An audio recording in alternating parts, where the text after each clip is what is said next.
Which, real quick, I explained that to my wife, thinking that, oh, that's like so cool, right? Like, yeah, in a world covered in water and pirates, to be like the strongest pirate, you need magical powers, but you trade your ability to be able to swim. And I was like, how clever is that? And she's like, I've never wanted to have sex with a pot pie, but like, I'd have sex with that pot pie. We're all weak to stepping on nails. Let me preface this by saying I wrote a script. Daytona Beach is like 2 mild inconveniences from being a post-apocalyptic wasteland anyway. So many of my tabs say semen.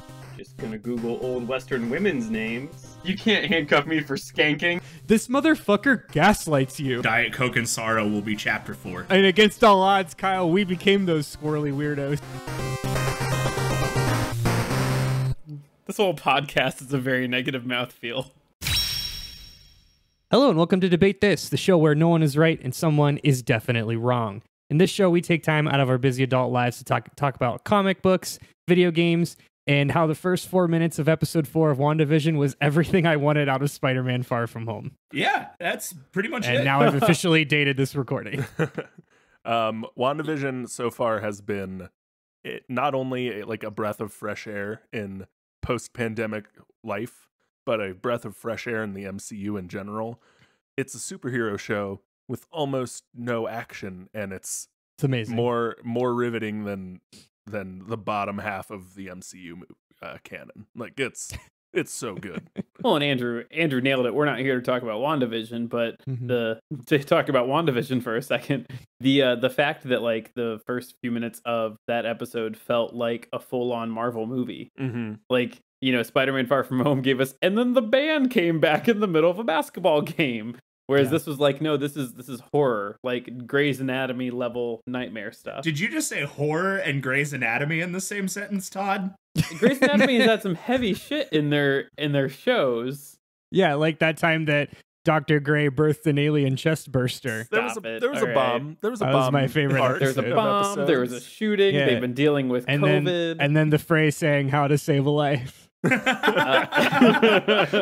favorite part of every horror movie.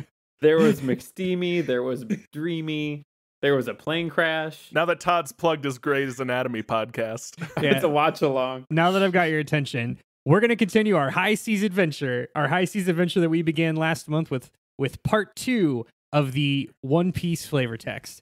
Now, fair warning, dear listener, if you didn't listen to part 1 or you just don't know anything about the East Blue saga of One Piece, I highly, highly recommend go back and listen to that episode. I promise I've given you just roughly everything that you would need to know about episodes 1 through 68 of this show. And if you have listened to it, go listen to it again. We want those sweet metrics. Please do. Please do. So just like our heroes, the Straw Hat Pirates, I've got my own crew of lovable, spunky misfits. Joining me today are Matt, Oh Come My Way, Karate Cole. It's my favorite Christmas song. Kyle, Motown cleanup hitter Harper. Oh man, that's not what I read. I've been waiting for you to say cleanup Hitler and really wondering where that was going to go. Motown cleanup Hitler? That's bad. No, it's Motown cleanup hitter. Well, Matt, you see what you want to see in the notes, I suppose. Oof. Wow, and I've this been is reading the part too much of news. the show that no one will hear. And Todd, Candle Champion Thomas. Todd is a candle champion. Yes. You know, it was my wrestling name in high school. Andrew, what's a candle champion? We'll get into it, I promise. All right. Okay, so just a quick recap before we jump in. So last month, we met our main protagonist, Monkey D. Luffy, a teenage-ish boy who acquired Reed Richards' Rubberman powers by way of the Gum Gum Devil Fruit. He's got big dreams of finding the One Piece and ultimately becoming the king of the pirates. And joining him on this journey, we've got Rora Noah Zoro, which is really hard to say. Rora Noah Zora, an expert swordsman who's trained in wielding 3 swords. Remember the guy that has the sword in his mouth? We've got Nami, a skilled navigator and your stereotypical chaotic good thief.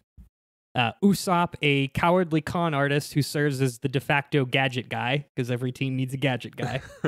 And my personal favorite, Sanji, the horny head chef that kicks like that dude from Tekken. Tight. Nice. Mm-hmm. Now, when we last left the Straw Hats, they had just escaped from Logetown, en route to enter the mysterious Grand Line, which is where the One Piece is said to be hidden. So, today's discussion is going to be all about their first major adventure in the Grand Line. And that adventure is the Alabasta arc. Woo! I don't know if I should react to that or not. Woo! Yeah, I don't know. So this is going to cover episodes 60. Well, there's some filler episodes. So like episode like 75 through episode 130. Okay. All right. This is going to be the first. I think we established last episode that East Blue is like the first year and a half of the show. So this is the next year and a half. So at the end of this episode, we will have covered the first 3 years of One Piece, a show that is still running after 20 years. My God. I want to take this opportunity before we dive in to just state to reveal my shame that I don't know if I caught last episode that his name is Monkey D. Luffy or if I forgot it, but I thought that was a typo in the show notes, and It's not. I was wrong. Monkey D. Luffy, Luffy. or just shorthand Luffy. Yeah, Luffy Yeah. was what No one ever calls him Monkey. I don't know where that comes from. It's like a title, I guess. Well, actually, we find out later in the show, but even I don't know that because the show's been on for 20 years. Anyway, real call out to real quick. Special thanks to Derek Harper, longtime card carrying member of #ButtThwomp Nation, for commissioning not one but 2 episodes of Flavor Text. He paid us. That's right. He paid us a cool hundo so that we would talk as much about One Piece as humanly as possible. we can actually stand. Yes, As we can physically fit into our bodies. The price goes up for the 3rd episode, Derek. Mm-hmm. Yeah, this apparently sets the precedent of how much $50 gets you of one property. I will never do this much again for $50. I'm staking my reputation on it. Just also bear in mind that last month and this month's episode was originally supposed to be part 1. Woo! Okay. Woo! So let's start. So you guys remember, you probably don't remember, but one of the first things I explained in the last episode was the actual world of One Piece. If you remember, the world of One Piece is covered in major 4 quadrants of ocean divided by this narrow strip that runs across the equator. This is the Grand Line. It's Wind Waker world, right? So there are no major continents. Everything is just like little tiny scattered islands.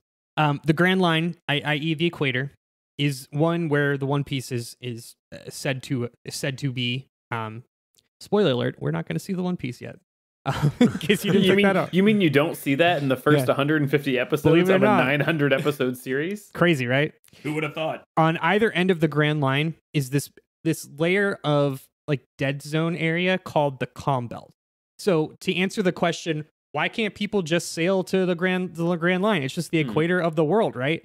Well, the spoiler or the hand wavy reaction to that is the Calm Belt doesn't have any wind that travels through it. And the technology on this world is basically where we were in the like 1700s. So there is no like engines, there's no steam engines or anything like that. So ships can only use wind travel or are only propelled by winds on sails. So if there is no wind, henceforth no travel. You got to do those old school Viking ships with the rowers. Yeah, well, people just don't do it. Also, there's like sea monsters or whatever. It's fine. Who cares? So yeah, exactly. It doesn't matter. So there is one specific point at where the equator meets the meridian, the prime meridian, where you can actually get into the Grand Line. And that is like all the traffic going on into the Grand Line is funneled to this one place. And that is called Reverse Mountain. Why is it called Reverse Mountain, you ask? I'll tell you. Basically because it's just a giant mountain with a waterfall that goes up. What? Oh. That wasn't goes up. what I was expecting. Yeah, I wouldn't have I didn't guessed see that. that My one guess coming. was a big hole in the ground. That was Nope. my guess too. Nope. It is basically a water escalator that carries ships up a mountain and then it spits them out on the other side. Also, the Grand Line is one way only. So you can't go left, you can only go right. So it's the Panama Canal of this world. Reverse Mountain Yes. is the Panama Canal. Got it. All right, cool. Wait, the Grand Line only goes one direction, so it only Correct. goes like east to west. And Well, like East or west to west. yeah. okay, east to but west. like so basically Yes. if you got into it, you'd have to go all the way around. No, it to, goes like- west to east. It doesn't matter. It Doesn't literally doesn't matter. It goes one way. It goes one way. So yeah, the if you One miss your Piece is on the stop other time, side you of gotta go Reverse all the way Mountain. back around. Yeah. Oof, So that's it's assumed about that the One Piece is on like the other side of the 270. mountain that they can't It's get like to. 270. Stop it. You'd have to get off in Hilliard and go around a bunch. Okay, so the Alabasta arc starts, like I said, with this first mini arc called Reverse Mountain. And it's just about that, about Reverse Mountain. So the first episode, our Straw Hats go up the mountain. It's crazy. They're, oh my God, a waterfall. And then when they get to the other side, they are met by a gigantic whale who's blocking their path forward. We're going to start here. So, dear listeners, as always, we've got a great Imager gallery linked to in the show notes. If you are in a place where you have internet, I highly recommend you follow along with the image library. I will reference which number image we're talking about. They are all in order. People playing at home, I would go to image number 1. That is the whale Laboon. I love him. I love Laboon. Yeah, Laboon's a big favorite. Laboon, again, remember I said back in last episode, there are a lot of things, a lot of like weird one-offs in One Piece that come up 300 episodes later. Laboon is one of them. Laboon apparently, again, allegedly, according to our mutual friend Tommy, who's also an avid listener of the show, Laboon is a big figure later on in the show. Does Laboon sound anything like Patrick Warburton? No, he does not have a voice, unfortunately. It's a fair question because a lot of animals in this show do have voices, but Laboon does not. Mm-hmm. And of course, as Luffy is wont to do, Luffy tries to punch the whale. What? And of course, the whale retaliates by swallowing the ship and its crew whole, straight up Pinocchio style. I love that. Not that the whale just instigated and was like, I'm going to consume this ship, but the Luffy punched the whale for a reason. Because usually he doesn't need a reason. He just does shit. If you're not looking at the image, this whale has been through something too. Like, this is not a cute, adorable whale. Its snout is covered in scars. And like many of the stories of One Piece, they are cutesy on the outside, but full of abandonment and parental issues on the inside. Well, no, on the inside, they're full of a pirate ship that it just ate. You just told us that. In this case, they are also full of a pirate ship and an entire island. So let's go inside the whale. So join me, listeners. Join me inside the belly of Jabu Jabu. The crew winds up on an island inside the whale that's inhabited by a nutty old man named Crocus. What? There's a man living in the whale? There's a man living in the whale, and what's awesome is, what's really cool is he painted the inside of the whale's chest cavity to look like the outside. So you can see it in image 2. He's sunbathing inside of the stomach of the whale. It's so good and stupid. That's so it's dumb. so good and so stupid. So why does the whale have all these scars on its head? Well, I'm going to tell you. So what's going on is the whale is actually ramming its head into the backside of Reverse Mountain. Now, Crocus, the old man who lives inside of the whale, is apparently like well knowledgeable about Laboon's entire like backstory. So he explains that Laboon had come to the Grand Line with another pirate crew like 50 years ago. That pirate crew left Laboon there because he's a giant whale. Well, he wasn't a giant whale at the time. He was like a little baby whale. But they didn't want to risk taking like a fucking whale with them. So they said, hey, don't worry, we'll come back for you. And they never did. That was the last that Laboon had seen of them. Oh, that's so sad. That is so sad. It's super sad. Oh, I hate it. I want to give it's super sad. baby whale Laboon a hug. Yeah. Yeah, it's super sad. I even have in my notes, it's sad. So meanwhile, so there's a couple different things going on. At one point, Luffy gets like ingested further into and then like sputtered out or spit out of the whale. But before he does so, he meets, we, the audience, meet a pair of unsavory characters that go by the names Mr. Nine and Miss Wednesday. They've got an unscrupulous plan to capture Laboon and feed him to their town. Oh. What? I don't like that. Which they don't outwardly say that, but that is confirmed through exposition by the aforementioned Crocus. Sure. However, Luffy doing Luffy shit just kind of like jettisons in and just kind of crashes into them, and the three of them get spit out. Spat is the word I think you want. Spat out of the blow. They get blowholed out.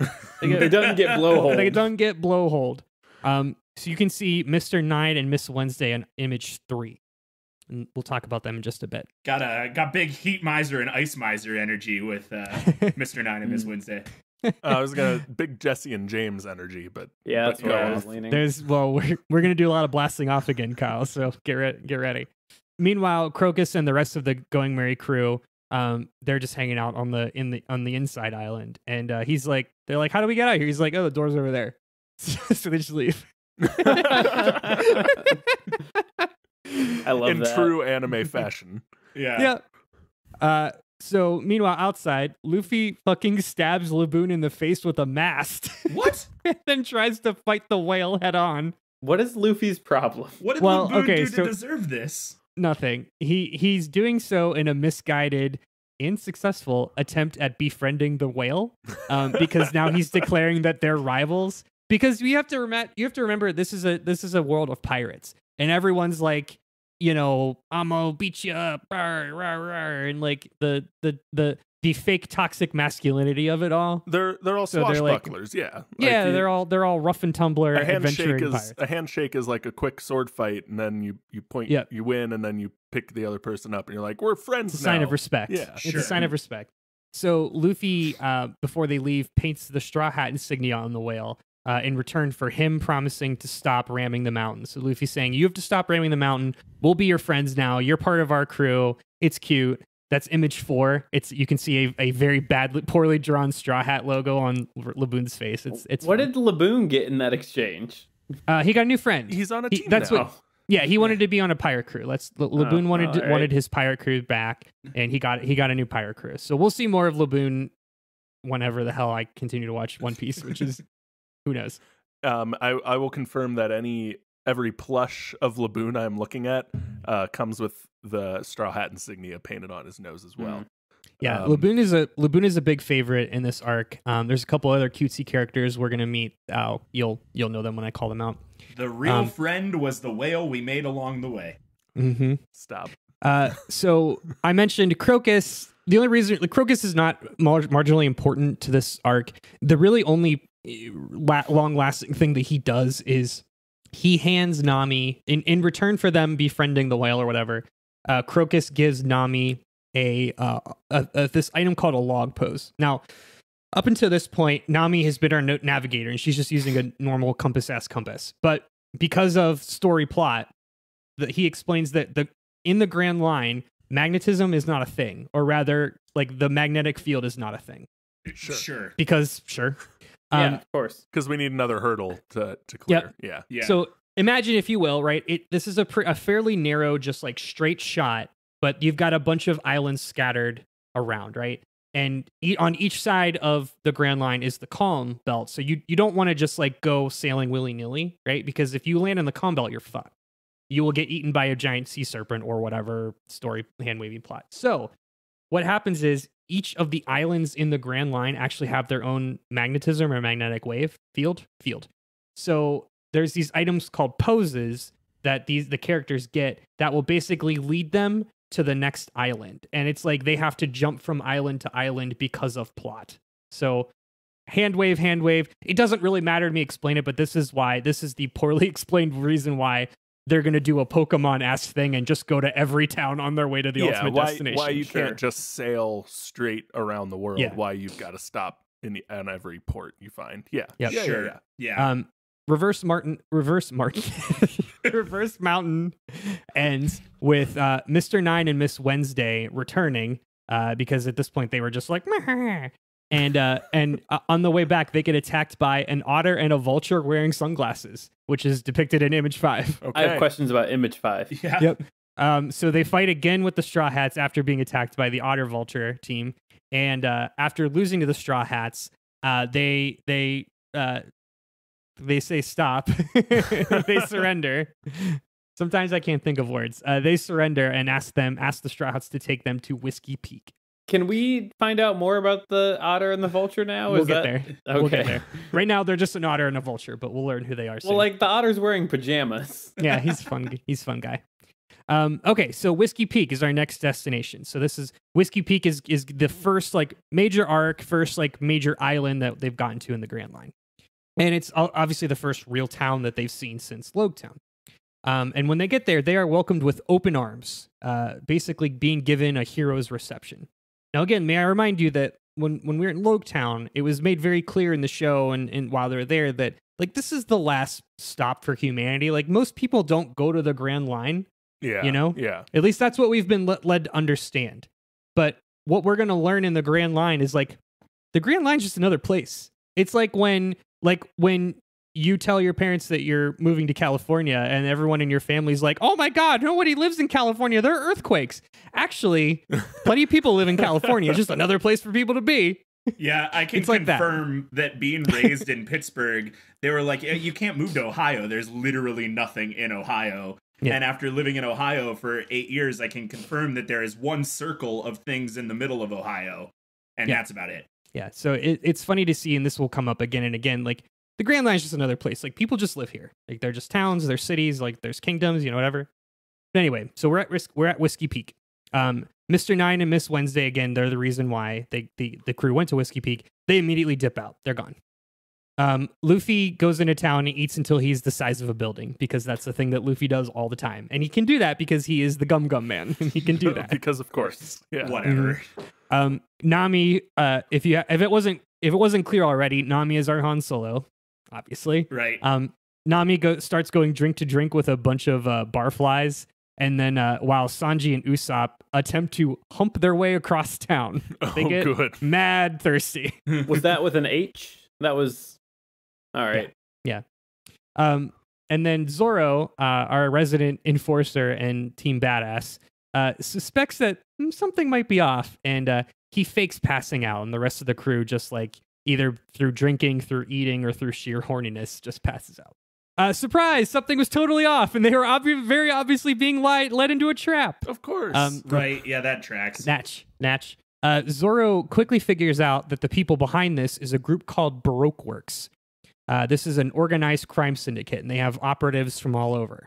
Zoro then goes on to murder 100 bounty hunters. By himself. Oh, man. And as you can see in image 6, he murders an entire town. Okay. Wow. Yeah. And just like on his own. And he just does it. And he's like smirking the whole time. Like, he doesn't even break a sweat because Zoro's a fucking badass. I just want to say Baroque Works sounds like the name of an artist co-op. Go on. Yeah, super does. So Baroque Works is the main big bad in Alabasta, and we're gonna hear that word a lot, and it never gets old because Baroque Works absolutely sounds like an old like community music gathering. Yep. Mm-hmm. Yeah. We also see Nami. Nami shows up. Well, apparently Nami was also faking it. She was pretending to drink, and she was only drinking water. And sees Zoro murdering everyone. Was like, oh shit. That's it. So Mr. Nine and Miss Wednesday show back up. Remember them? Miss Wednesday calls in her pet chocobo to help fight Zoro because she has a pet chocobo. Just a big duck. It's just a big rideable duck. Does it talk with a New York accent? It does it. Okay. They obviously do not fare well because Zoro just killed an entire town. Yeah. What's 2 more people? Yep. More Baroque Works agents show up. These are Mr. Five and Miss Valentine. Now, they arrive to reveal that a spy was identified in the ranks of Baroque Works. Do you want to guess who it is? It's Miss Wednesday. Is it the Chocobo? Oh, okay. Oh. No, it's Miss Wednesday. As it turns out, Miss Wednesday is actually Princess Vivi of the Kingdom of Alabasta. Oh, So obviously. okay. She's a major... The Alabasta arc, see? Get it? Yep. So Princess Vivi's going to be... Princess Vivi's going to be a main character. See in image 7, that's Vivi in her actual form, and her pet Karu. He's supposed to be a duck, but he's a fucking chocobo. Like, tell me that's not a chocobo. I also love Karu. Yeah, Karu rules. Karu's really good. Do we know why everyone is a number? Why they're named a number? So this is the episode of exposition. I don't have it written here, but I'll try to shorten it. So Baroque Works is this undercover criminal syndicate. They've got a lot of different layers. The top layer of Baroque Works are agents. And there are a series of agents. They all work in pairs and they all have code names. Nobody knows the real identities of the other agents. So they all go by Mr. Number and Miss Holiday. Miss a Holiday, parentheses. Miss Wednesday is not an actually agent, which is why Wednesday being my favorite holiday of the year. Well, it's you'll see all the other ones. They're all actually Japanese holidays.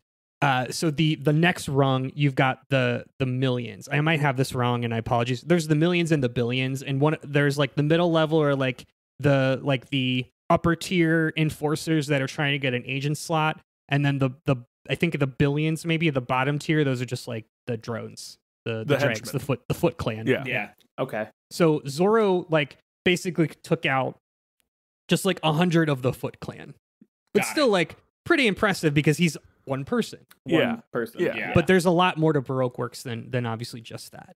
And so we learned that Vivi, her whole thing is that she has been tracking this group. So she has, and this is all happening like during a battle, which is like really weird, but whatever. So Zoro's kind of like now facing off against Mr. Five and Miss Valentine. Vivi's like, hey, sorry I lied to you. Anyway, Nami, I will give you 1 billion berries if you can return me safely back to Alabasta. Nami's like, shit, fuck yeah. We don't got nothing better to do. I do it all for the berries. Yeah, so Nami's like, Zoro, stop fighting them and fight Mr. Five and Miss Valentine instead. And he's like, okay, I guess. So image 8, we've got Mr. Five. So he's one of our next big Baroque Works agents. Mr. Five is also our first devil fruit user that we're going to talk about. You guys remember the devil fruits? These are the fruits that people eat to get superpowers in return for never being able to swim. Which, real quick, I explained that to my wife, thinking that, oh, that's like so cool, right? Like, in she a was world, like, "Stop talking to me. I'm trying to sleep." In a world covered in water and pirates, to be like the strongest pirate, you need magical powers, but you trade your ability to be able to swim. And I was like, how clever is that? And she's like, huh. And I was like, all right. Poor Welcome Todd. to me trying to explain One Piece to my wife any time in the last 2 months. So Mr. Five has the powers of the bomb fruit, which means that he can make any part of his body explode. Ooh. Now, the way that he does this is most intriguing. He just flicks boogers and they turn and they explode at people. Amazing. So he's like, pull up that YouTube video. He's like a more gross Gambit, is what you're telling me. It's exactly that. He's a gross Gambit. And his partner, Miss Valentine, is also a devil fruit user. Real quick, remember last episode, Todd, and you're like, it's cool that there aren't a lot of devil fruit users. Yeah, and now we're going to find them all? Yeah. I was going to ask, when we got into the Grand Line, do the number of devil fruit users increase? It's all devil fruit users. Always has been. Baby. Yeah. So Miss Valentine's thing is that she can adjust her weight with her power of the kilo fruit. Now, it's not like a size changing thing. It's more like she adjusts her body's density. So she just makes herself like super, super heavy. So like the force of her kick would like crush somebody. Or she can make herself light enough that she can just kind of float away in the breeze like a plastic bag. She's got a little parasol that she uses. That is technically the Blob's power from X-Men. Nice. Watching a video of these two right now. I think it's from this scene where this photo came from. And he is legit flicking boogers.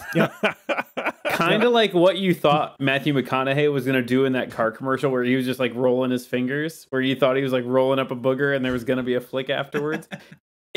And there he is digging for a booger. Everyone should watch. Just, yeah. I won't tell you what to search because put a link in our chat, Todd. Maybe we'll put that link in the show notes. This is what I was going to say. We're talking about Mr. Five and how he flicks boogers. What are the 3 words you need to put into a search to find this video? Mr. Five and boogers? Mr. Five. Yeah, boogers? those are the 3 words. Okay. 100% the same words I searched for. Yeah. I mean, One Piece is a pretty big deal, Todd. Like, you don't have to work very hard to search for One Piece shit on the internet. How did he figure this out?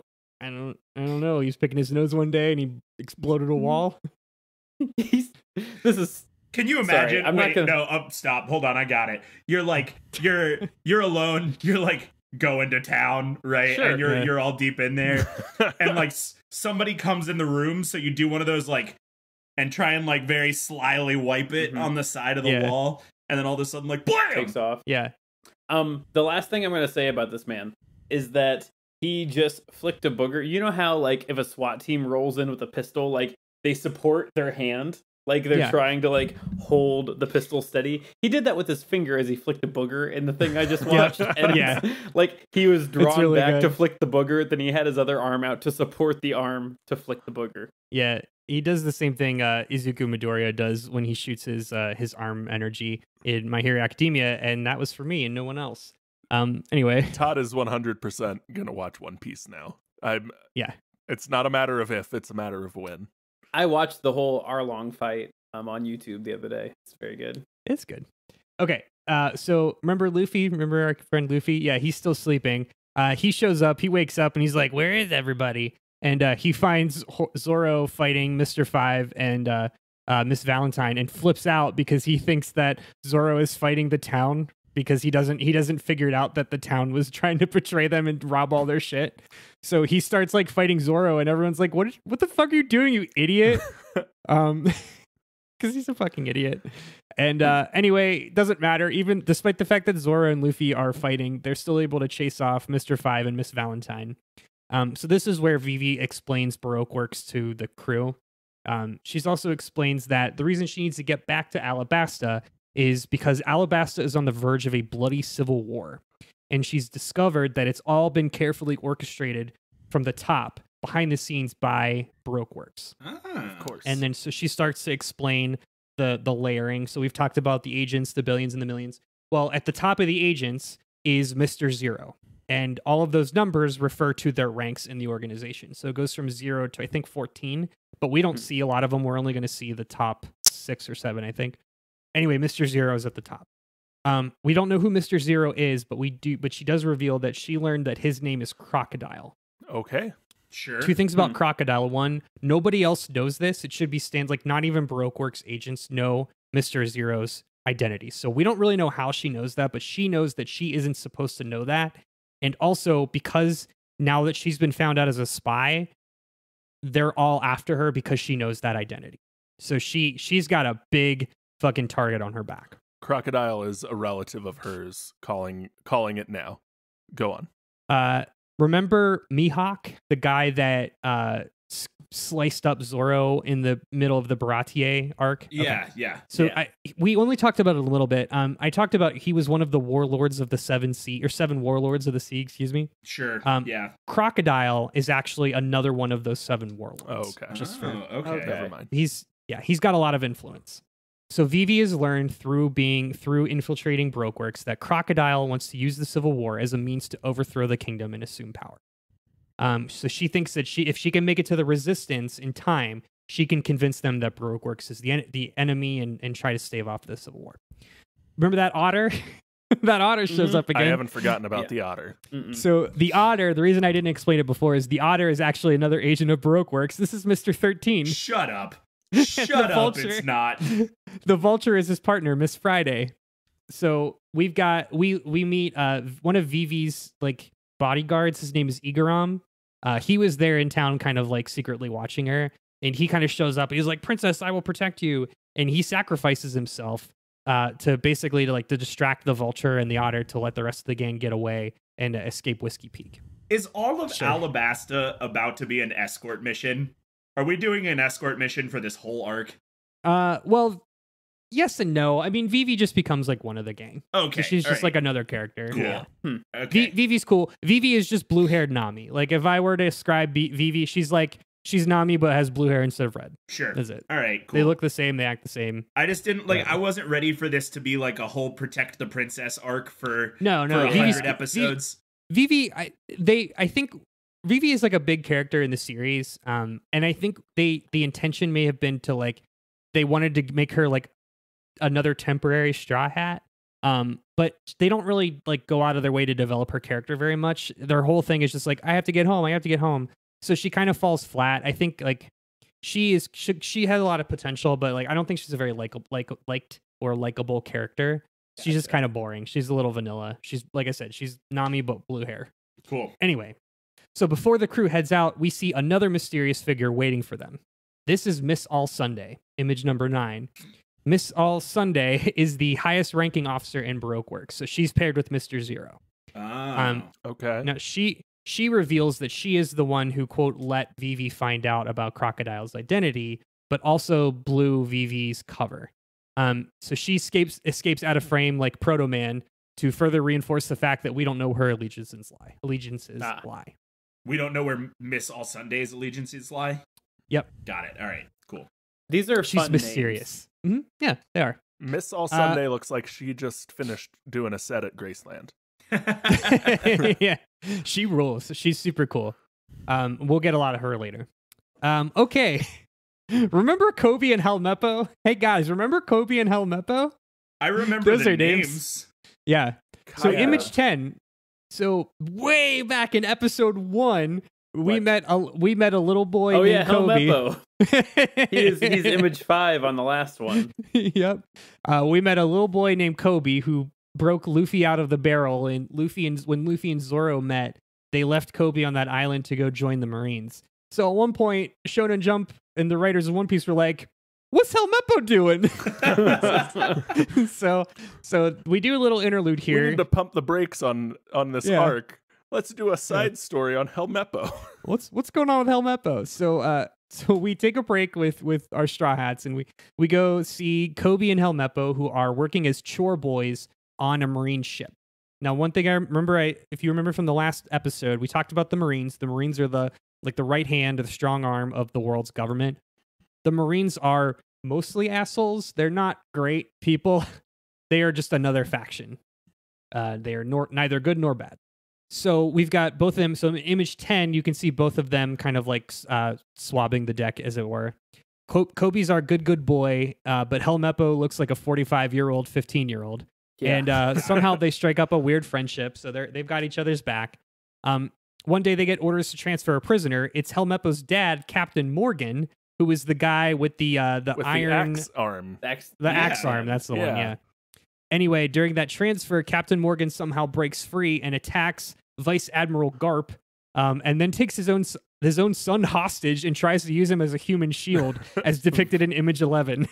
Vice Admiral Garp is very good. Yeah, I'm still not over the audacity of putting a character named Captain Morgan in your pirate show.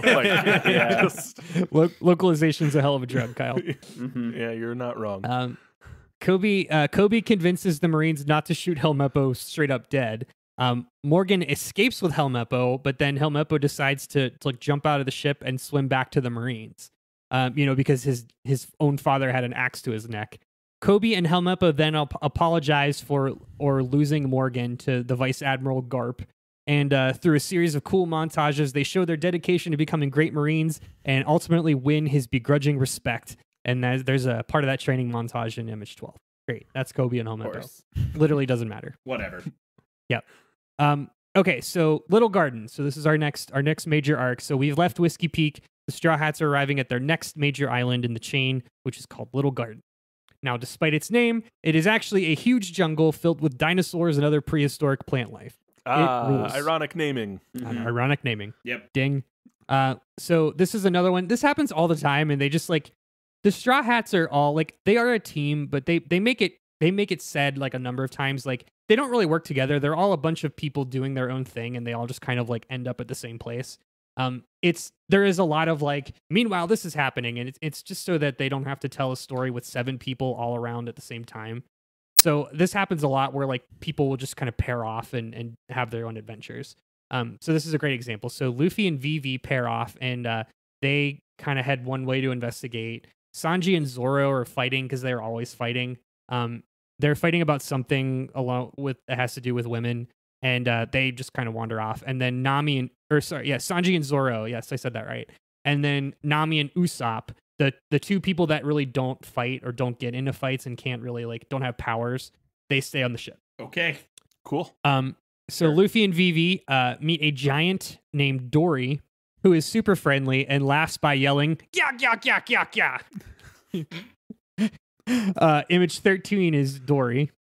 And then meanwhile, Zoro fights a Triceratops, which is pretty rad. And and Usopp and Nami back on the ship are attacked by a T-Rex.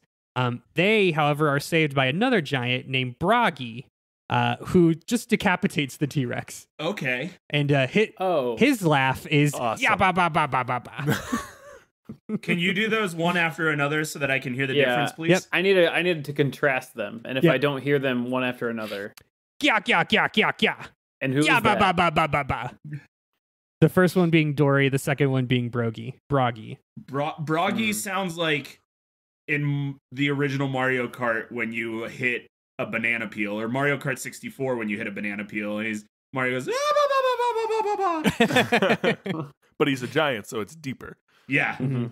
So we've got two giants. So we learned through back and forth recollections that these two giants, Dory and Bragi, have been fighting each other for 100 years. Oh. And they don't know why. They've completely forgot the reason. But they do say that they both hail from Elbath, which is home to the giant warriors. So what we learn is there is a race of giants, and they're all badass warriors, and they live in Little Island or whatever. So image 14, I think that was. Oh, sorry, that was that That's T-Rex them fighting. Yep. Okay. And so it just should be said that again, this is another one of those, put it on your bingo card.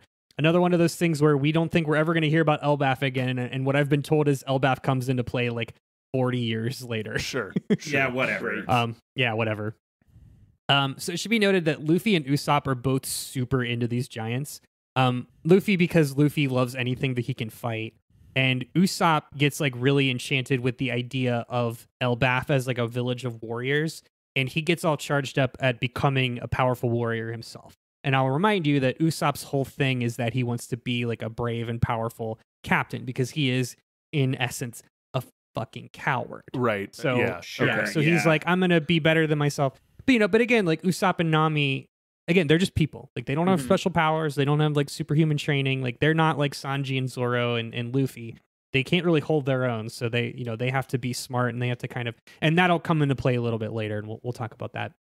Mr. Five and Miss Valentine are back. And they're here with dang.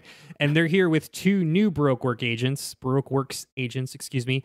Mr. 3 and Miss Golden Week. Golden Week is a Japanese holiday. Oh, okay. All right. It sounds like the last name of a Bond girl. Yeah, it kind of does. Mr. 3 has this plan to kill the giants and collect the 100 million berry bounties on each of their heads. In addition to capturing the Straw Hats, which Five and Valentine have chased here. So again, just to set the scene, there are bounties on everybody, but there are bounties on the giants, and then the Baroque Works is specifically chasing after the Straw Hats. I'm gonna need some explanation of this picture of Mr. 3 in our image gallery, sir. Yeah, we'll get there. Yeah. We'll get there. Real quick, is it ever explained like who puts the bounties? Like, do the Marines put the bounties? Marines. Oh, okay. Yeah. All right, cool. That is specifically the Marines' job. Got it. So we'll talk about Mr. 3 in a bit when we see his power. For now, just know Dory and Bragi continue fighting, but for the first time in their 100-year battle, Dory actually suffers a major internal injury. Oh, no. Turns out he got sick from drinking some beer that Luffy had, and then he immediately attacks Luffy in retaliation. We come to find out Luffy did not poison the giant because, of course, Luffy didn't poison the giant. It was Mr. 5 who poisoned the beer with explosive boogers. Oh, dang. All right. Yep.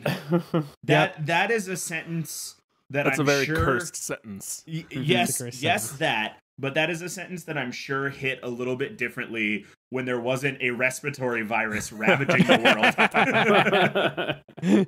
Excellent. So Dory attacks Luffy. Luffy's able to fight him off because he's weakened, but Dory still is able to trap Luffy under a giant rock. And Luffy, this happens to Luffy a lot because Luffy is, as the rubber man, he doesn't really like feel pain or like take hits or whatever, but he gets trapped under stuff because he's stretchy. Sure. And like that's his like his Achilles heel is getting trapped under things. So he's trapped under a rock and he can't get out. And Dory goes back to fight Bragi despite the fact that he's in a weakened state. Meanwhile, Mr. 3 and Miss Golden Week capture Zoro and then Nami soon after. And this is where we see his powers in action. So image 15 has an action shot of Mr. 3. Couple points to note his hair. It is actually in the shape of a 3. That was the It is a one 3. I needed an explanation for. Mhm. That is bananas. Even It's for pretty great. anime. This guy looks like the director of my college marching band. Like a sleeveless button-up shirt with Converse and He khakis. does. His- He does. So why does he have why is his hair in the image of a 3, you guys? Well, I'll tell you. Mr. 3 has the power of the wax fruit, which, does anybody want to take a guess what the wax fruit does? I Is read he a ahead, wax so I bender? know. He's a wax bender. Yep. Yep, exactly what he is. So he is the candle champion in the aforementioned titles. Oh, there we go. boy. Yep. So he can create this wax and manipulate it into whatever form he wants. And we're gonna see his super ultra technique in a sec. You know that episode of South Park where Stan's dad is like, it was the ectoplasm, the goo ectoplasm. It was a spooky ghost. Yeah, definitely. Same energy. Yeah, you could definitely interpret that as a particular way for sure. Anyway, so Usopp catches up with Luffy and Vivi. The other, of course, like Luffy's still trapped under a rock, and they all kind of come to the conclusion that Baroque Works is behind all of this tomfoolery. Dory and Bragi are fighting, but Dory is incapacitated, and we find out that Bragi is like, oh no, because they're warriors and they respect each other through battle, and they're not actually trying to hurt each other. They're good friends. Unfortunately, though, Dory being incapacitated allows Mr. 3 to catch up with him, and Mr. 3 also captures the giant along with Vivi. So Usopp, meanwhile, dips out with Vivi's chocobo Karu to free Luffy. There's a lot of chaos, but basically you've got everybody but Luffy and Usopp are trapped right now by Mr. 3. That's where you need it. That's where we're okay. If you look at image 16, this is where Candle Champion comes into trying play. trying to pick that one apart with my brain. They're trapped in a giant wax birthday cake. Excellent. Hold on. Run that back and say it again. They're all being trapped in a giant waxed birthday cake. Oh my god. And they're being slowly all the straw hats are slowly being turned into wax statues. There's a really funny bit where like Zoro's trying to cut off his own leg. And Nami's like, what are you doing? He's like, well, I don't want to be trapped here. And then he's like, damn it, I can't do it. And then he just like strikes a really cool pose. She's like, what are you doing now? If I'm going to be a wax statue, I want to. Yeah, I may as well be cool. Oh, jeez. Just so good. I love that. I love that scene. Anyway, so that's image 16. We get cut to Usopp and Karu, which is the chocobo. They break out Luffy, and then the three of them arrive to help free the others. However, Miss Golden Week intervenes, and she shows off her powers. And that's I want to know what her powers are. So there's going to be a lot of, weirdly enough, like there is a Kirby or Kirby boss in every one of these characters. Yeah. Do you guys remember that Kirby boss, the painter that like paints the enemies? Yes. Mm-hmm. That's basically Miss Golden Week. It's Smeargle, the Pokemon. Yeah, or Smeargle. I guess that would have been a better. Smeargle powers. She's got Smeargle powers, so she can paint. She doesn't have a double fruit power, but she has this like magic whatever palette of paints that can do what she calls the color trap. And she paints a color on somebody, and they feel an overwhelming sense of one emotion. Okay. So of course, like she does it to Luffy because Luffy's like an idiot, and he's a very simple person. So she paints him yellow, which makes him just like laugh uncontrollably. Which it's just fun to hear him like on the floor laughing while the rest of his team is like, "Help us!" He's like, and then she paints him green, so like he comes super chill, and then he just has a tea party with her. Good. Like, okay. Wow. Good. Nice. And then she paints him black, which is like the most serious one, and that makes him want to betray his friends. And like it's not like he doesn't kill them or anything. They're just like, Luffy, help us. He's like, I don't want to. And he just kind of stands there. Oh, okay. Like, really weird. Usopp saves the day and devises a trick. Remember I said, like, again, Usopp and Nami have to figure out how to outsmart people. So Usopp does a trick and breaks the spell, allowing Luffy to fight back against Mr. 3, who is now riding a wax mech suit, which is shown in image 18. Good God. Yeah. Wouldn't have guessed. Outstanding. If you'd have told me step by step, like this person's ability is to mold very strong wax and just make it, I wouldn't have guessed mech suit. No. Why never. wouldn't it be? I would have guessed more like, I guess it's very like Green Lantern-esque, but for hard candle wax. Yeah, it's exactly that. To do a big old callback, this mech suit looks a little bit like Pete from Goof Troop. Okay. That got me. I was choked on my water. Motherfucking Pete from Goof Troop. A little bit of Pete from Goof Troop and everything. The real Pete from Goof Troop was the friends we made along the way. Uh-huh. The real Pete was the goof we tripped along the way. We're moving on.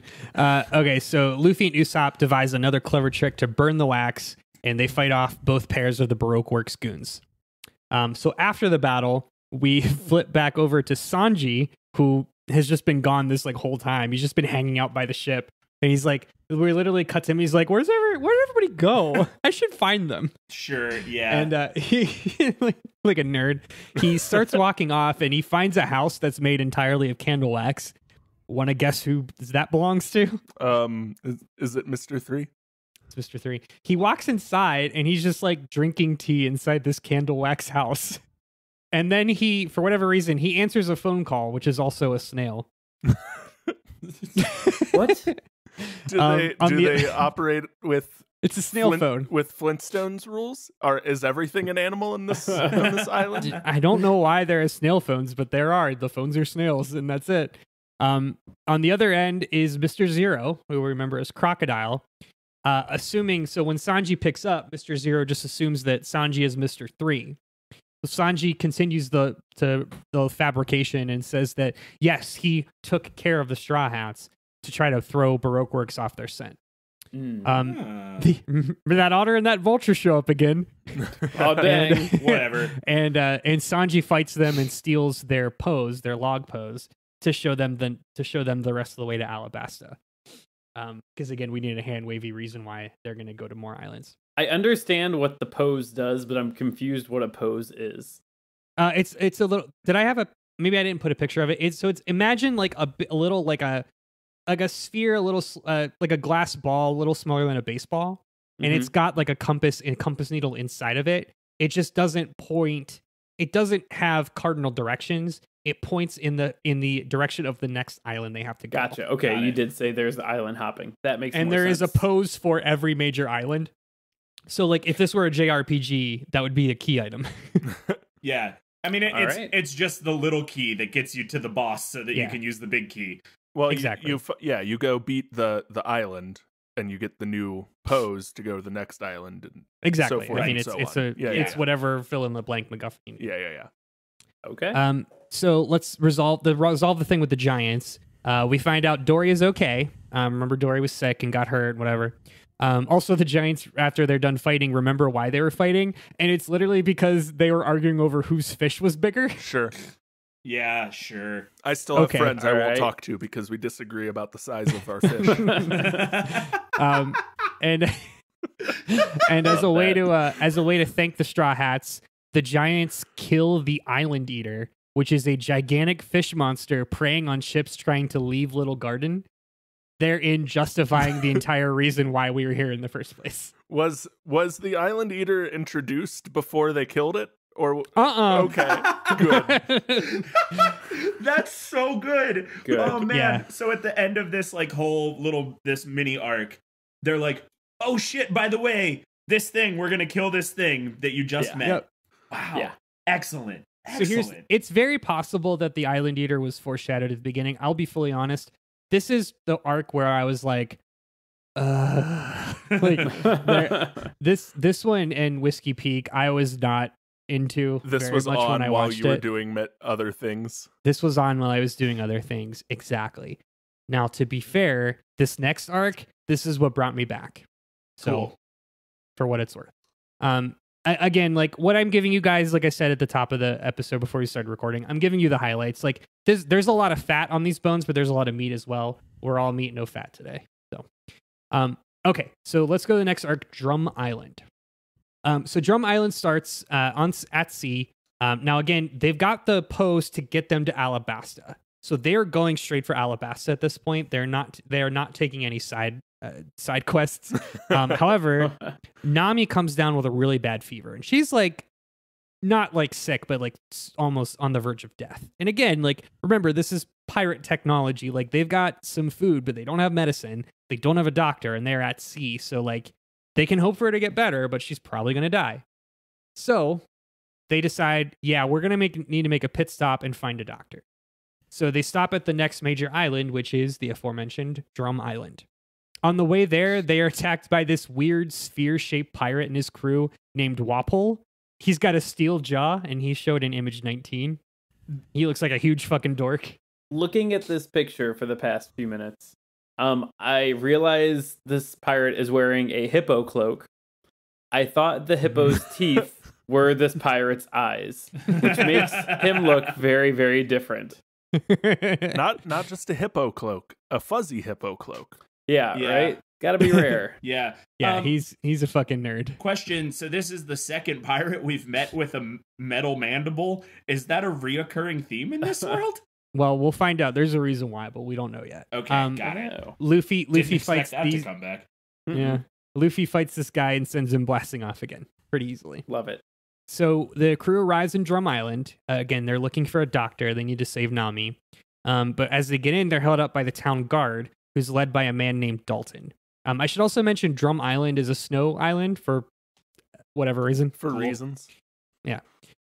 Here so in the equator of the world, there is a snow island. Yep. It's fine. He explains that, Dalton explains that until recently, Drum Island has spent 20 years under the rule of a cruel monarch named, you guessed it, Wapol. Oh. Okay. Yeah. And Dalton is image 20. Dalton is a geometric figure. What the hell is wrong with Dalton? Yeah. So we don't know this yet, but I'll tell you why Dalton looks the way he does. It's because Dalton is another devil fruit user, but he's got a different type of devil fruit. And we haven't seen this type before. They're actually, and this is a little past where we are in the show right now, but I'll explain it here. There are actually 3 types of devil fruit. Paramecia is the one that we've seen pretty much up until now. I was not expecting a scientific name. I was expecting like fruit, doot, and poot. Yeah. the paramecia fruit. Yeah. Always keep you guessing. That's One Piece's rule. That's right. So paramecia is the kind that Luffy has. It's considered the most common. It's just like altering like a particular part of your body to give somebody an ability or superpower. Sure, yeah, it's blue when it comes out of the loot box. I get it. Yep. Zone types are actually ones that allow people to change shape. So Dalton can change into like a bear or something. I forget. Dalton's not a big character. That does not explain why his face looks the way his face does. He's the big man because he can change into a big creature. He's a bear of a man, as they say. He's a bear of a man. I mean, it literally looks like somebody at the studio was like, "Hey, intern, can you like just put a face on this character for us?" And he was like, yeah, sure." And that was what we got. And then there's the last type is Logia. We'll say Logia. Lugia? Lugia? Bird? Lugia. Yeah. Lugia is Logia. That's the third type. We're not going to focus too much on that. Is how it's pronounced. Oh my god, it's Robert Logia, the devil fruit. Okay. Well, since we all did that joke at one time, You're I'm welcome, gonna go everyone. back. Try to catch my stupid place in my stupid notes. You should definitely Google image search Dalton One Piece. He is like a Johnny Bravo of a man. Yeah, he fucks.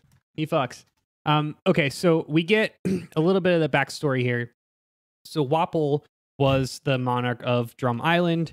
His whole thing was that he banished all but 20 doctors from the island as a way to monopolize medical care. Ooh, that hits a little close to home. I hate that. Wow. Yep. However, a super powerful pirate named Blackbeard, kind of on the nose, attacked and drove Wapol and all of the doctor cronies out of town. So Wapol is just kind of hanging out as a pirate because Blackbeard drove him out of town. And we're going to hear that. That's a very important character. We're going to hear that name later. But for now, that's all I really need to know. Blackbeard is an important character in the pirate show? Go figure. Yep. There is only one doctor left in town. And this is the mysterious witch of Drum Island, Dr. Kureha, who lives on a mountain in Drum Castle. Now, Dr. Kureha fucking rules. I think she's my favorite character in this whole show. Dr. Kureha she's can image step 21 on me right now. Yeah. She's image 21. She's like got this like crunchy old lesbian vibe. And her whole like the deal is the first scene with her, I was like texting again our friend Tommy who's seen all this. I literally like in the same thread I was like, hey, like when does One Piece get better? And he was like, where are you at? And I was like, Drum Island. He's like, just wait. And then 10 minutes later I was like, oh my god, Dr. Kureha is so cool. I love her. So the deal with Dr. Kureha is she kind of comes down and just torments the villagers, but like also heals them. Good. So she'll so there's a scene with her like curing this child, and the mom's like, oh, he's been cursed or blah blah blah, and she's like, are you an idiot? What do you mean? She's like, he's not cursed, he's not eating well, you fucking moron. Nice. Like, so she's like Dr. comes into House. town and Yeah, basically, yeah. She's a cooler lesbian Dr. House. Can you give me your best impression of Dr. Correa's voice? Because in my head, I have what I want it to be, and I want to know how close I am. What is it in your head? Because I can't do the impression. It's generic old lady in an anime. Yeah, well, I mean, I don't watch enough anime to really know what that is, to be honest. But in my head, she's got the like, "Come over here, give daddy some sugar" kind of voice. Oh no, Harvey Fierstein. She's not a little less Harvey Fierstein. Yeah. Okay, yeah. A little less smoking in the bingo hall. Because like all I can imagine is like, you need to take your vitamins at night. You need to take your medicine. No, she's not that Jewish. Love that. Okay, so we met Dr. Correa. Yeah, Dr. Correa fucking rules. So we saw that again. That was in a flashback. So Dr. Correa is in Drum Castle. So Luffy and Sanji then make the long journey. I've mentioned Sanji's like in love with Nami, right? Like that's his whole character arc. Is every time Nami says something, his eyes turn into hearts, and he goes, "Oh, if Nami says it, I'll do it." Like, Sure. he's Brock. Nami is the Nurse Joy, Officer Jenny to Sanji's Brock. Yeah. Okay. Exactly. Cool. Like Sanji's a more horny Brock. So Wow, Luffy and Sanji, what a high That's- bar that is to leap over. Saying something. watch the show and tell me that's not right. So the two of them take Nami up to the mountain of Drum Castle. Along the way, they get attacked by giant snow rabbits because, of course, they do. Also, Sanji gets caught in an avalanche and gets knocked out. So Luffy has to carry both an unconscious Sanji and very, very sick, feverish Nami up the entire mountain. And this is actually a really cool Luffy moment. I don't have a picture for it, but it's like basically Luffy is like holding both of them and like climbing the mountain with his teeth and his gritty fingernails. Like it's very brutal imagery to watch him like climb with his like fingers up this like massive cliffside. All the while, like he's still in his signature tank top and flip flops in this snow world. Yeah. It's pretty cool. It's a good Luffy moment. Does the snow and cold affect his gum powers? They don't actually. Okay. Good question though. Or at least they don't seemingly. Okay. So they make it up. Luffy barely makes it up to the top. He passes out from exhaustion, and then he is saved by another character who we'll see in just a moment. Meanwhile, back to Wapol.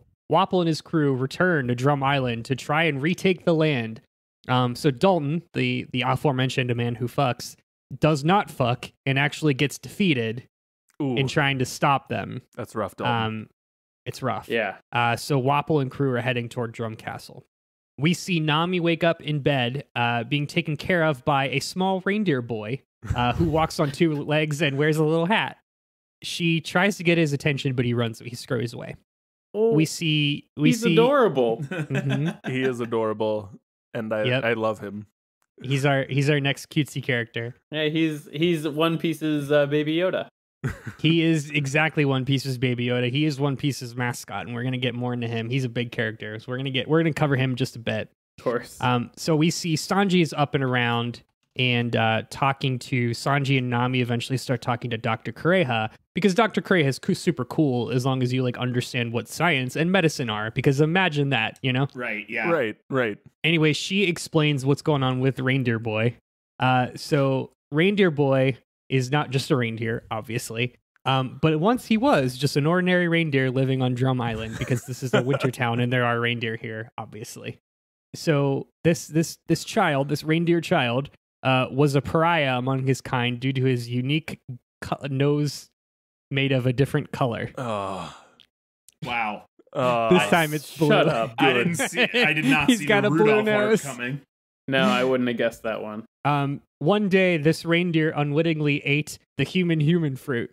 No. You shut your mouth. Absolutely not. Who wants to guess what the human fruit did to this poor reindeer? Does it anthropomorphize him? So he turned into an anthropomorphic human deer hybrid person. This reindeer boy gained intelligence, could speak, and could even walk on two legs, as you can see in image 22. That is our reindeer son. Okay.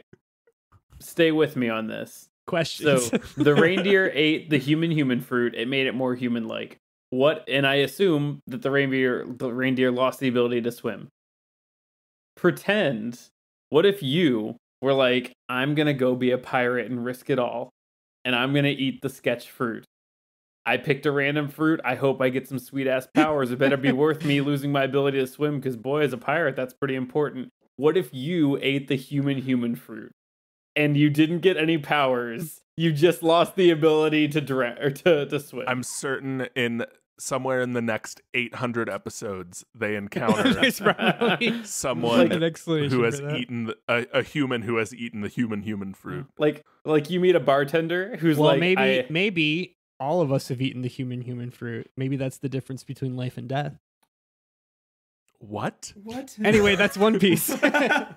They're gonna like meet a bartender who's like, nah, I stay away from the ocean. They're like, but why? And like, I ate the fruit. Oh, what's your power? Not any.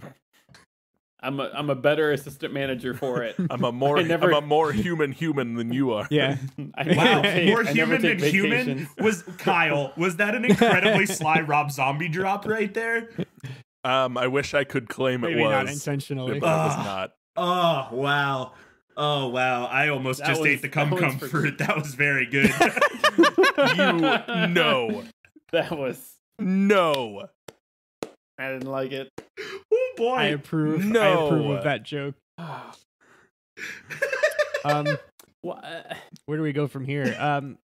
So we don't. I think this reindeer boy did not eat the cum fruit. Rather, he ate the human fruit. We didn't need to say it again. He already said it twice when he said it the first time. So it should go without saying that this reindeer was alienated from the rest of the reindeer, and he eventually left. Wasn't allowed to play in any of their reindeer games. No reindeer games. And he left to try and join the humans, thinking, now I am a human, I will live amongst the humans. Meanwhile, this is all in flashback, by the way, I should clarify. Meanwhile, we see this loony snake oil salesman calling himself Dr. Hiraluk had arrived in Drum Island claiming to be a doctor peddling wondrous cure-alls, as a snake oil salesman does. Yeah. He was chased out of town pretty quickly. The blue-nosed reindeer boy arrived in the human village expecting to be welcomed with open arms. Instead of open arms, he was welcomed with guns. Lots of guns. With bullets and sadness, yeah. With bullets and sadness and abandonment issues and not having a father figure. All of those things were thrown at him in real time. So obviously they thought he was a monster. People were yelling, "Monster, Sasquatch!" Yeah. Hiraluk, outside of town, happened to encounter the reindeer boy after being shot up to hell, and saw him what he really was. He took him back to his place to help him heal his wounds, and gave him his new name, Tony Chopper. Okay, a couple things. First off, that's weird. Second, no, I looked at his head and face. I couldn't decide who he was and what he reminded me of. This man looks like Angelica's doll Cynthia from Rugrats. Yes, that's so true. Definitely. Image 23 is here, Luke. He has the same hairstyle as Cynthia, Angelica's doll in Rugrats. You can count every tooth in his mouth. Yeah. Here, Luke is a really fun character. So remember how One Piece is all about father figures and parental issues? Yeah. So here, Luke, say with me, becomes a father figure to Chopper. Yeah, right. They develop a strong bond. Chopper decided that he wanted to become a great doctor, just like Hiraluk. Now, there's at one point after Chopper was healed, like Chopper was pretty fucked up. Like he was all bandaged up for a while. So they spent a lot of time together. Once he had healed, Hiraluk tried to Harry and the Hendersons Chopper away. Literally, like when I was watching this, I was like, he's just fucking John Lithgow, Harry and the Hendersons. Go on. It's like, nobody wants get out you. of here. Get on. Nobody wants you. Yeah, like he fires at him. Like it's almost that scene verbatim. So we also find out that Hiraluk is friends with Kureha as like the last physicians in town, or at least like the last physicians off the grid. She's like kind of telling him like, why the hell did you do that? He's like, well, I couldn't bear him to understand. Basically, like we found out Hiraluk is dying and didn't want Chopper to like have to deal with him dying. So he just figured like clean break, Irish goodbye, whatever. Yeah. This adorable reindeer boy has had too much trauma in his life already. Piling on my death is a bridge too far. That was kind of the deal. While all this is going on, remember this is a flashback. Wapol is still in charge of Drum Island at this point. He has set in motion his plans for monopolizing medical care. So because Hiraluk and Kureha are kind of off the grid, they were able to avoid the Doctor Purge. But there was this kind of rumor in town that the 20 remaining doctors that Wapol had pulled together had been rounded up and were being kept as prisoners. Oh. Anyway, so we find out about Hero Luke's disease, yada, yada, yada. He chased Chopper away, trauma. Correa convinces him to be honest with Chopper, and they reconcile. The two of them, Hero Luke and Chopper, reconcile, and Chopper says, I'm going to look for a cure to save you. And Chopper does a montage's amount of time looking for a cure, eventually finding this like super rare mushroom that he thinks can cure Hero Luke. Hero Luke takes the mushroom in soup form, and goes off to Drum Castle to try to rescue the imprisoned doctors, those 20 remaining doctors that are left. So we see in Hero Luke's place, Hero Luke's gone. Correa comes in, and Chopper's like, or she's like, where'd he go? Chopper says he's gone to get the doctors, and she's like, what the fuck did you do? Why did he eat this mushroom? He's going to die. Chopper's like, what are you talking about? Like, I fixed him. I solved him. I cured his disease. She's like, no, you idiot. That is a lethal mushroom. He will die. Whoops. Like, you poisoned him. Oh, what a bummer. Yeah. So here Luke gets to Drum Castle, and finds out the truth. Those 20 doctors were in fact not in trouble and are actually on the payroll. The whole thing was just a ruse to lure out any other docs flying under the radar, i.e. Hero Luke. Got it. So Hero Luke's now caught in a trap. We see Dalton here, again, Dalton being Wapol's head of guard. At this time, he is obviously like, he is not aligned with Wapol. He's just, following orders, doing his duty or whatever. Anyway, Chopper and Correa kind of falling behind, make it to Drum Castle. They see Hero Luke facing off against Wapol's cronies. Hero Luke drinks this potion that makes him explode. Was it also full of boogers? Yeah, no, it's not full of exploding boogers, although that would be pretty rad. So the idea here is Hero Luke drinks this potion so that he will explode, and that will be the reason that he dies, and not Chopper's mushroom soup. Hero Luke obviously took the mushroom soup knowing full well that, but he wanted Chopper to think that he cured him. There's an image 24 is actually a really cool scene. It's Hero Luke's exclaiming, I've had a good life. And he's kind of like having this really interesting self-actualization moment. And this is probably one of my favorite this is a really good backstory. Like, this is up there with like Sanji's backstory. Probably one of the best episodes that I saw. I was just like learning the history of Chopper and Hero Luke. This is another like really popular. Chopper's a very popular character. This is another really popular episode. But yeah, definitely recommend this one.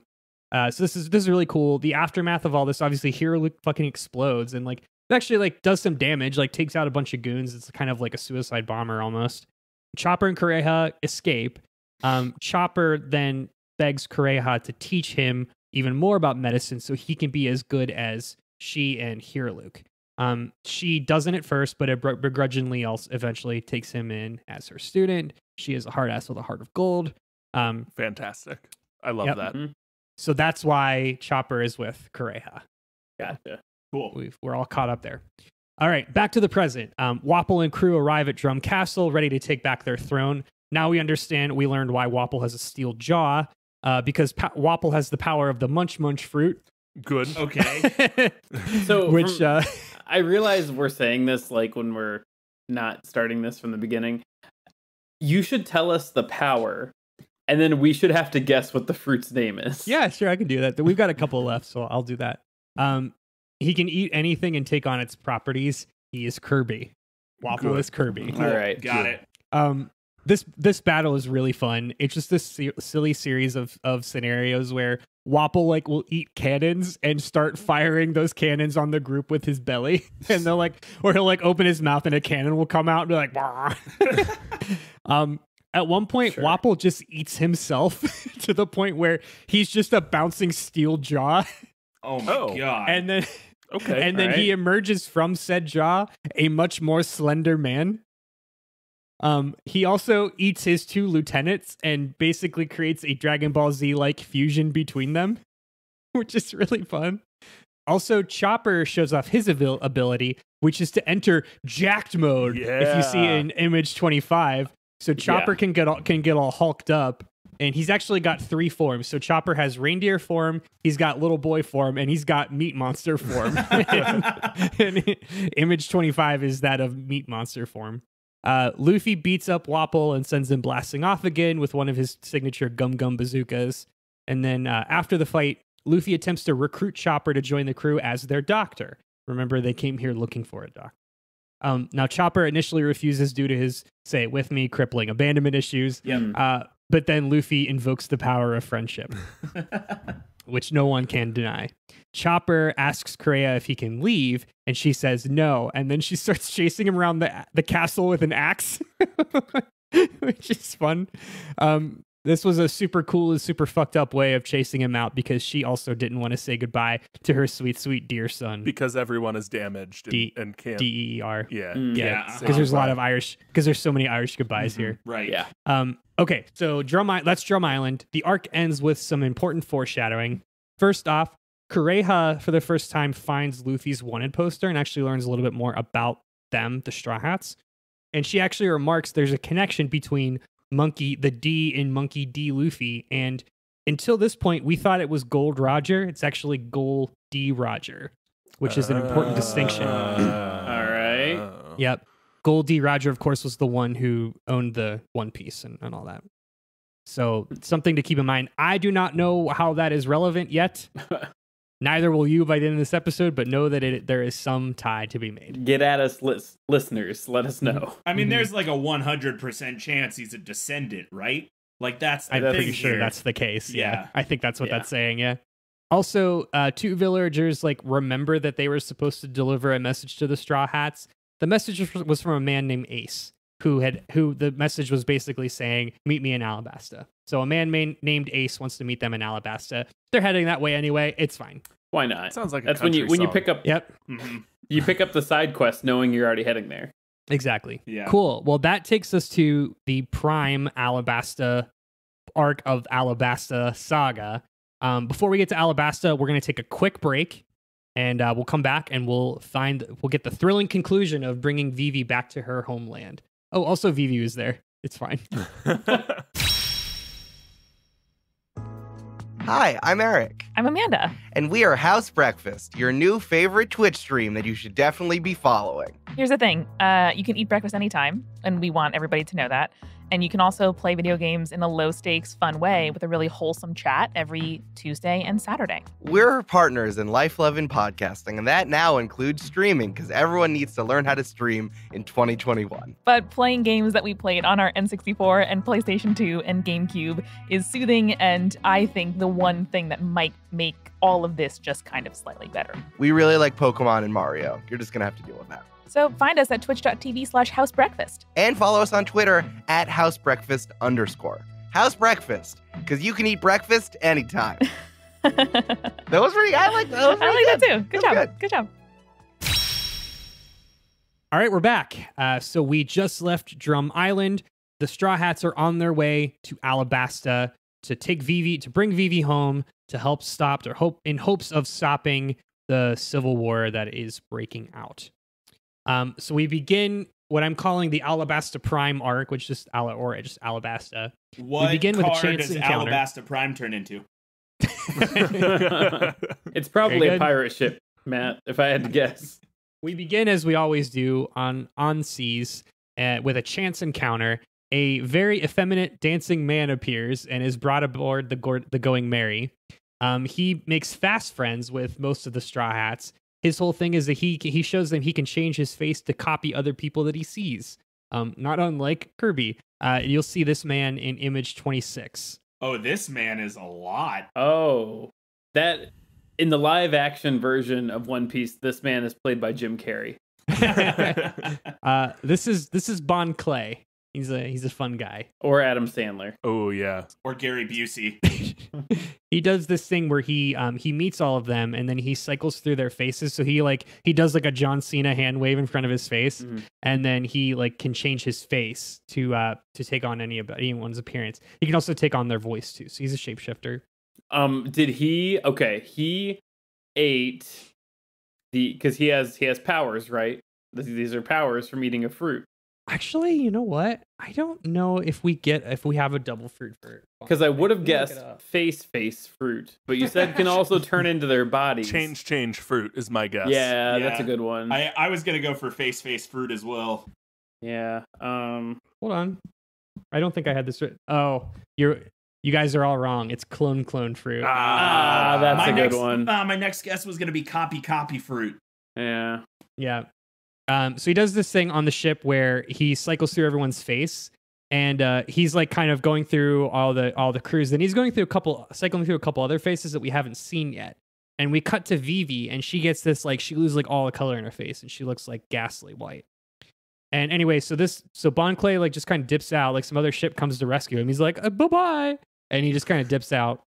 He talks like that. He talks like, hello, everybody. As you would imagine, somebody that looks like that talks in an anime. Vivi's like, it's you got guys. Big tingle energy. Yes, that's a good comparison. Yep. Vivi's like, yo, you guys, like, I think he's Baroque works, and everyone's like, the fuck. Wait, can I make the call? One of the faces was Crocodile. One of the faces was Mr. Zero. No, actually, one of the faces was her dad, King Cobra. Oh. Yeah, so that's what she's like, fuck, like, these guys, like, I know exactly, he is going to try to be, like, to try to pass off as my father, like, we have to go chase it, we have to go get these guys. So they're like, cool, well, now we know that we have a shapeshifter, so they all do this thing where they tie, like, white armbands around their, like, shoulders or whatever. Yeah. Their upper arms. Yeah. And they say like, okay, in case this guy comes back and tries to masquerade as one of us, like check the arms, like you'll know that, he doesn't know that we have armbands or whatever. Fail proof. What's going on? Oh. It's a fail proof plan. Exactly. Okay, so the Straw Hats reach the like farthest away port town on the edge of the kingdom. Waiting for them is this cool as fuck dude named Ace, who we learn is actually Luffy's brother in Image 27. Ace. Oh. Ace is rad. Ace is super rad. The physical opposite of Luffy. Yes.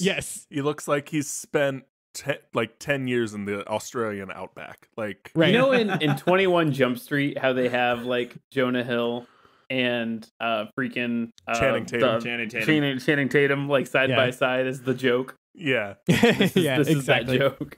My comparison, two of you won't get this, but when you play a Fire Emblem game, when you get your initial units and one of them is like the super overpowered like knight unit, that's Ace. Yeah. And so you've been traveling with like level 1 Luffy, and then all of a sudden you get super overpowered Ace. Yeah. Ace is super fucking cool. He's got so he's a firebender. What do you think his fruit? What do you think his devil fruit is? The flame fruit. I was gonna guess flame fruit. Yeah, flame. Yep, flame fruit. So Ace is looking for Blackbeard. We talked about Blackbeard. Remember him? Yep. Blackbeard killed Ace's former pirate captain. Oh. So Ace has basically like dropped his entire life, and he's like going on a manhunt to find fucking Blackbeard. He's gonna kill him for revenge. Ace is chasing a lead in Alabasta that this man might be in a town closer to the kingdom, or to the capital. So he's like, "Hey, mind if I hang out with you guys?" And Ace is totally rad. Like everyone loves him. He loves Luffy. Like he's like they're fast. They're really tight. Luffy's like, "Isn't my brother cool?" And everyone's like, "He's way better than you. You suck." yeah. So we have to know about Alabasta. Alabasta is this huge desert kingdom. So we've been to Snow Island. Now we're on Desert Island. So basically, we're just Mario World hopping at this point. Yeah. When do we get to Lava Island and Jungle Island? Probably the next Island already. But yeah, exactly. So we're in World 5 in a Mario game. So it's this huge desert kingdom. Now there's a lot of episodes in Alabasta, and there's a lot of exposition to tell you that it hasn't rained in Alabasta in 3 years. This is the inciting incident. So they are in the middle of a massive drought. Now there is a scene early on in one of these episodes where we see this material called what is it called? Dance powder. Oh. This dance powder is it's like this green substance that basically artificially makes rain. Oh, okay. Mm-hmm. And we don't know much about it originally. Luffy stumbles across it and just eats it because of course he does. Yeah, right. But we learned that he's like, this isn't food. This tastes terrible. Because it's not food, you fucking idiot. So it makes rain, but we don't really know the implications to that yet. But just know Alabasta, big desert kingdom, hasn't rained. Something chemtrails. Captain Smoker appears. Remember Captain Smoker, the guy that has 2 cigars in his mouth and has smoke powers? I do remember him. And so he's been chasing, of course, he and his assistant Tashigi have been chasing the Straw Hats, and they followed them over Reverse Mountain, and they're following them in the Grand Line. Ace fights Smoker off, and what happens so often is the Straw Hats are being chased by somebody else not affiliated with them says, hey, I'll fight them off, you go. Right. So in another one of these situations, Ace fights off Smoker, and there's this really cool battle. It's like this Full Metal Alchemist-ass battle of like the Firebender versus the Smokebender. Oh, nice. It's super rad. Yeah. I should note also, we don't know this yet, but those 2 are the Logia devil fruits. Like the benders are Logia. Yeah. Those are a little more rare. Okay. Yeah. Those are gold when they come out of the loot box. Actually purple, but yeah. I thought purple was. Purple is. The I'm thinking of ones. I'm thinking of World of Warcraft. Yeah. Yeah. Where purple is better than gold. Anyway, doesn't matter. We're not talking about that. So the gang pieces. Ace defends the group or fights off Smoker, and the rest of the gang attempts to go north into Alabasta, like the main part of Alabasta. They have to cross a vast desert. Now, again, there are a lot of episodes in Alabasta, so this is where we get a bunch of fun side quests. I'm just going to run them off in a big list. So the next 4 images are representative of this like kind of series of episodes of them crossing the desert. They're all really good. They're just not very important. They don't build to the plot. They just are so fun. Exactly. So the relevant points are Luffy befriends a group of Kung Fu sea turtles. That's image 28. Great. Chopper I love them. I want to go there. They're Kung Fu Dugongs is their name. Oh, nice. Great.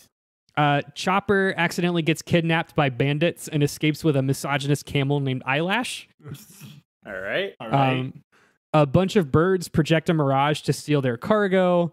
They all hang out with a chill group of sand pirates. That's image 29. Ace also shows up. He's kind of tagging along behind them. And Ace tames a gigantic lizard, and I wanted to put an image of that lizard because it's super weird looking. That lizard's super derpy. Yeah, image 30. And then finally, this kind of culminates in Ace's arc.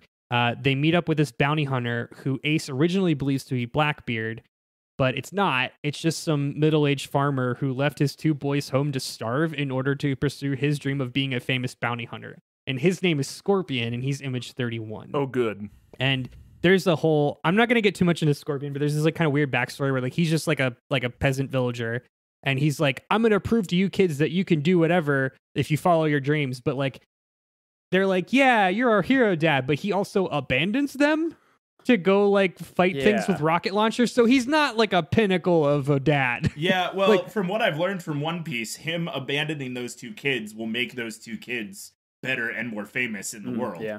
I think that's the way it works. So he's also wearing jeans under his cutoff jeans, and I have a big problem with that. Well, if you look, the jeans under the cutoff jeans are nicer jeans. So he's just trying to protect his jeans with less good jeans. My take was going to be Scorpion with a flamethrower. Reminds me a lot of Hank Scorpio from Simpsons, Yes, I thought who the same also thing. had a flamethrower and stood in that same exact pose and had a red beard. Yep, I thought that same thing when I pulled that image. Anyway, so Ace pieces out. So he realizes this is not Blackbeard. The trail is dead. Ace is like, okay, I'm out. But he gives Luffy this piece of paper. Now, we're not going to find out what this piece of paper is. It's a thread for another arc. But it is basically just like there's nothing written on it. So Luffy's just like, oh, whatever, and just puts it in his... and then Nami like sews it into the underside of his hat. That's the most important point that happened. Great. Okay. Before we move on from this arc of episodes, is Eyelash a reoccurring character now? Okay, that's all. Just in this, just in this Alabasta bit, Eyelash is a means of transportation on how they get through the desert. Gotcha. There's also one point. There's a couple ways. Like they also, like, it should be noted, they hit a couple different towns. They hitch a ride for the sand pirates. At one point they ride a gigantic sea crab. At one point, they're riding, a few of them, like the girls are riding on Eyelash because Eyelash only lets women ride on him because he's a misogynist camel. What a there's like a bunch of different, like a weird take for them to throw in. I don't know, man. It's 2002. It's a different time. The most important bit here. So we've kind of they've made it through the desert and they've gotten closer into like the main section of Alabasta. So where they're headed to is this town called Yuba. That is said to be the home of the resistance. So again, Vivi wants to convince the resistance, the leader of the resistance, to call up arms and fight against Crocodile. However, and so we get in a flashback, her history with the resistance. Vivi as a child met and made friends with this boy named Koza, who was just like a common boy. And she was like never the princess type, like your stereotypical JRPG princess where she hung out and just pretended to be another one of the boys. Real Jasmine energy, you know? Yeah. She joined their group, so she was just hanging out with the local village kids, and King Cobra was like totally fine with that. Like he would, you know, like he would send a bodyguard to like watch from a distance, but like they got in scrapes and it wasn't a big deal, whatever. King Cobra, like a very beloved monarch, you know, again, a good king. Anyway, there was this particular situation when a bunch of bandits came and tried to kidnap Vivi, and Koza and the rest of the boys like protected her. It was like really sweet, cute scene. There's image 33 is a shot of Koza kind of like standing up and trying to protect Vivi. Obviously, like Cobra had bodyguards and people like watching her, so they weren't in a lot of danger, but they were in perceived danger. But because of all this, like Koza and his friends at least like wasted enough time to let people catch up, like Cobra's guys to catch up and save Vivi. So because of that, Cobra's like, you saved my daughter, thank you so much. Like you and your family will never go wanting, basically. So Cobra gifted his family a town. Okay. Wow. Sure. I guess you can do that when you're a king. Yeah. You can do that when you're a king, and there's a lot of like unclaimed space in the desert, I guess. So he just gave Koza and his father the town of Yuba and was like, basically like, here's this town, this is all yours, like we're counting on you, make this a thing. And they're like, we promise we're gonna make this great, whatever. And that was the last Vivi had ever seen of Koza. So we then learned that Koza, of course, is the leader of the resistance. So yeah, that makes plenty of sense. Yep. So something happened, we don't know yet, but something happened to obviously to flip him. So but Vivi thinks because of their relationships she can change his mind. So the team gets to Yuba and they see this old man who's like, basically this town is completely like a ghost town. It's completely abandoned, except for this old man shoveling this giant pit in the center of a bunch of, like surrounded by a bunch of broken ass buildings. The old man gives the group shelter and they're talking and whatever. And he's like, Vivi, don't you recognize me? And it was like Koza's dad. Nice. But he's like all gaunt and like looks terrible and he's like all beat up. Yeah. So he explains what's been happening, and obviously like the drought just went. Now we've already seen this in some of the other preceding episodes, but like the drought has just gone through and obliterated everything. Yeah. You know, like the resistance has fought in some of these towns and like kind of taken over some. So for a while, like the resistance was in Yuba, but the resistance actually since gone. And basically like whatever supplies they had, the resistance took with them. So like literally the only person in this town is this like gaunt old man who's just digging for water. Like it's really fucking sad. Yeah. So here comes Luffy. He's like, whatever, old man, I'm gonna help you dig. And like Luffy just starts digging with his stupid hands, but like he does that thing in every cartoon, and he's like making the mound on top of what the old man was digging. Yeah. You know. So Luffy, like for whatever reason, just spends all night digging and finally finds water, because of course he does. And the old man's like, oh, you found water, great. Here's all of the water. Take it with you. Okay. All right. Okay. So they take the water with them, but it's, you know, whatever. It's a sweet moment, but also it's like kind of sad to see the old man, you know, who's like, looks like a fucking ghost. There's also this moment between Luffy and Vivi where Vivi's like, okay, well, we need to go to Alabasta, which is the capital of Alabasta, to stop the resistance. And Luffy's like, wait, no. What is the capital of Alabasta? Alabasta. Yeah, it's not great. Localization, motherfuckers. We yeah, ran out of letters. Yeah. Also, Alabasta might be a weird. I've seen it written as Arabasta, but like R's and L's in Japanese are hard. Yeah. So Interesting. Yeah. So there's a lot of different translations to these names, to be fair. Anyway, so there's a bit where Luffy is trying to convince Vivi, like, no, we need to go find Crocodile, because like you're not going to convince anyone of anything. It's like kind of like a really heavy moment for Luffy. But he's like, people are going to die, and you need to accept that. We need to stop this at the source. And it's like, you don't have a leg to stand on right now. And she's like, yeah, you're right. That's fine. So they all resolve to go find Crocodile instead. Crocodile is in another town called Rainbase, which is just like a weird, cool casino town. There's no reason for it. It just is. Yeah, sure. Well, you got a desert. You're not far from a casino town, probably. Yeah. Exactly. Yeah. Okay, so we cut to the axis of evil, or if you want to call it. We've got Mr. Zero, aka Crocodile. We see him for the first time, calling in all of the goons, calling in all of the Baroque Works agents. So image 34 is our boy Crocodile. All right. He's our big bad. He looks like a big bad. I need to know more about him. We don't know much about him yet. We'll learn a little more about him when the team encounters him. But I saw the next photo. For now, yeah. It's hard to hide. It's hard to go one by one. Yeah, right. It is. Yeah. So Mr. Zero is explaining the plan. Everyone is learning that he's Crocodile. It should also be noted that at one point we learned that Crocodile is actually like a famous figure in Alabasta. He kind of like goes around and sets up these like fake like missions or whatever, and he's thought to be like a local hero. So he'll like set up like fake battles and save people, but like it's all made up. So people are like, the hero Crocodile. When I was growing up, there was a kid in my high school who got like locally famous in the paper because he jumped into his neighbor's garage and put out a fire that had started in their garage with a garden hose. Did he start it? And we were all super convinced that he started that fire. Nice. It's kind of like that. Yeah, it's like that. I understand. So there's a little note here. Remember all the way back in Little Garden when Sanji was in that tea house or that wax house drinking tea and told the snail phone that they took care of the Straw Hats? Well, yes. Mr. 3, right? Actually, yeah.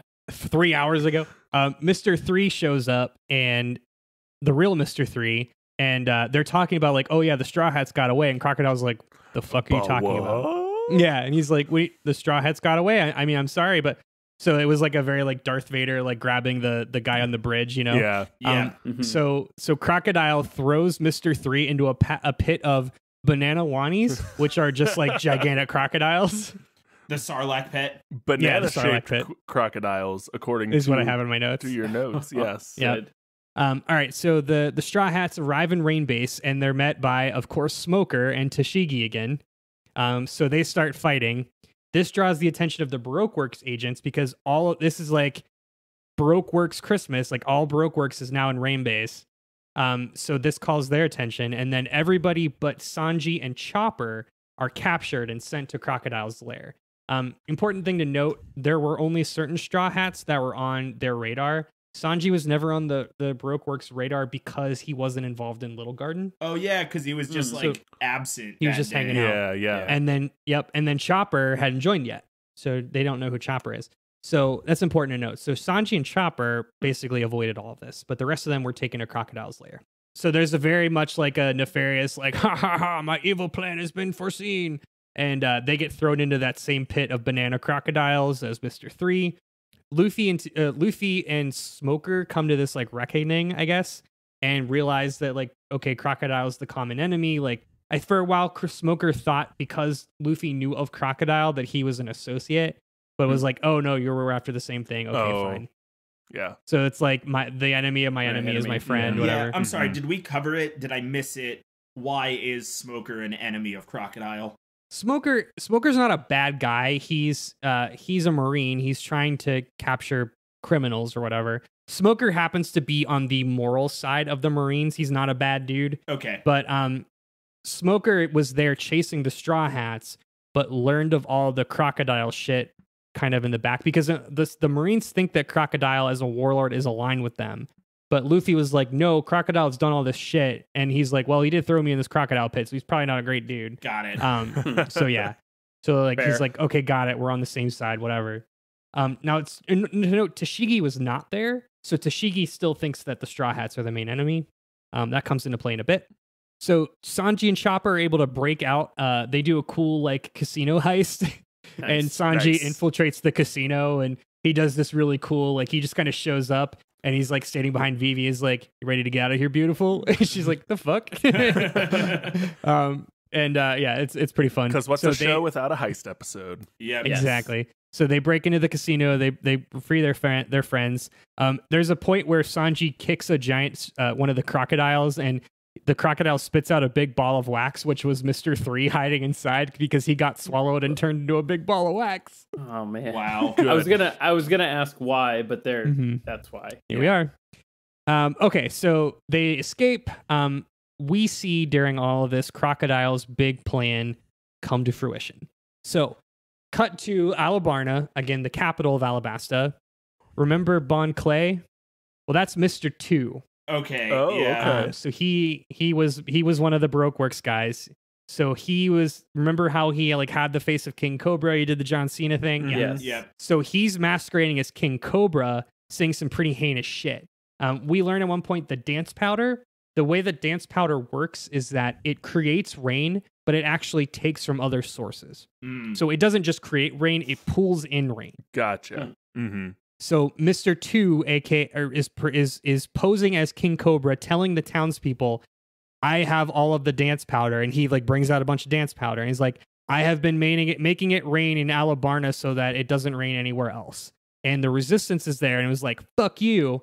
And then Koza's like, "I can't believe you would do this, King Cobra." And then Mr. 2 as King Cobra shoots Koza. Oh, damn. Oh. Yeah. And that just like a match. Like a kicks powder off. keg. The shot heard around the world. Yeah. Exactly. And it's this really like the frames go really slowly and Koza is like, but of course we know that this is Mr. 2. This isn't Cobra. The real Cobra is actually being held in the palace by two new Baroque Works agents, Mr. 4 and Miss Merry Christmas. Who we'll see in a bit. So the crew back in Rain Base, they're freed. They're like, okay, well we have to go chase Crocodile. Crocodile has since escaped. He's going to Alabarna, so it looks like they should have gone to Alabarna in the first place, but like whatever, they didn't know that. So the rest of the crew heads for Alabarna, but Luffy actually splits off and instead pursues Crocodile. And Luffy is now like a one-track mind. Like all he wants to do is fight Crocodile. Like every time Crocodile's name comes up, he's like, "Oh, that bastard! I'll kill him!" Like he does not care about anything except for food and Crocodile. Mm-hmm. Yeah, exactly. So this begins the massive struggle between Crocodile v. Luffy. So let's talk a little bit about Crocodile's power. Crocodile, of course, has the devil fruit. Now, his power, I'll say his power, he is, I think Todd knows this, ref. Remember Garu from Naruto? Yeah, so he's basically... Rad Sand Monster Man. Sand Monster Man, or Gaara, excuse me, sorry. Gaara from Naruto. So Crocodile's power is he has the power of sand. He can kind of basically turn all of his body into sand. So he's Sandman. Yeah, he's a Sandman, essentially. So you can't pound...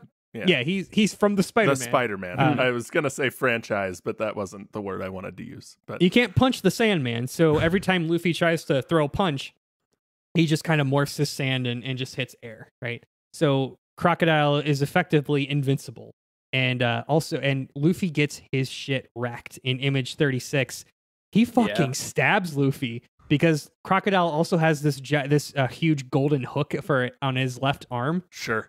Why not? And just like straight up stabs Luffy. It looks like the Sephiroth release trailer for Smash Bros. yeah, 100%. It does, yeah. Every time, but I'll say at least most of the times, when you introduce someone with a new power, I'm like, man, Luffy, you got the short end of the stick, my dude. Like, you got real gummy appendages, but you're not an invincible sand monster with a golden hook. Yeah, Luffy's doing the best with what he has. Did we already say what the fruit that Crocodile ate? No, but it's the sand fruit, right? It's the sand. Feels right. Fruit. Yeah. Okay. Yeah. We also learned an interesting point. Crocodile doesn't just have sand. He's not just the Sandman. He can also create sandstorms.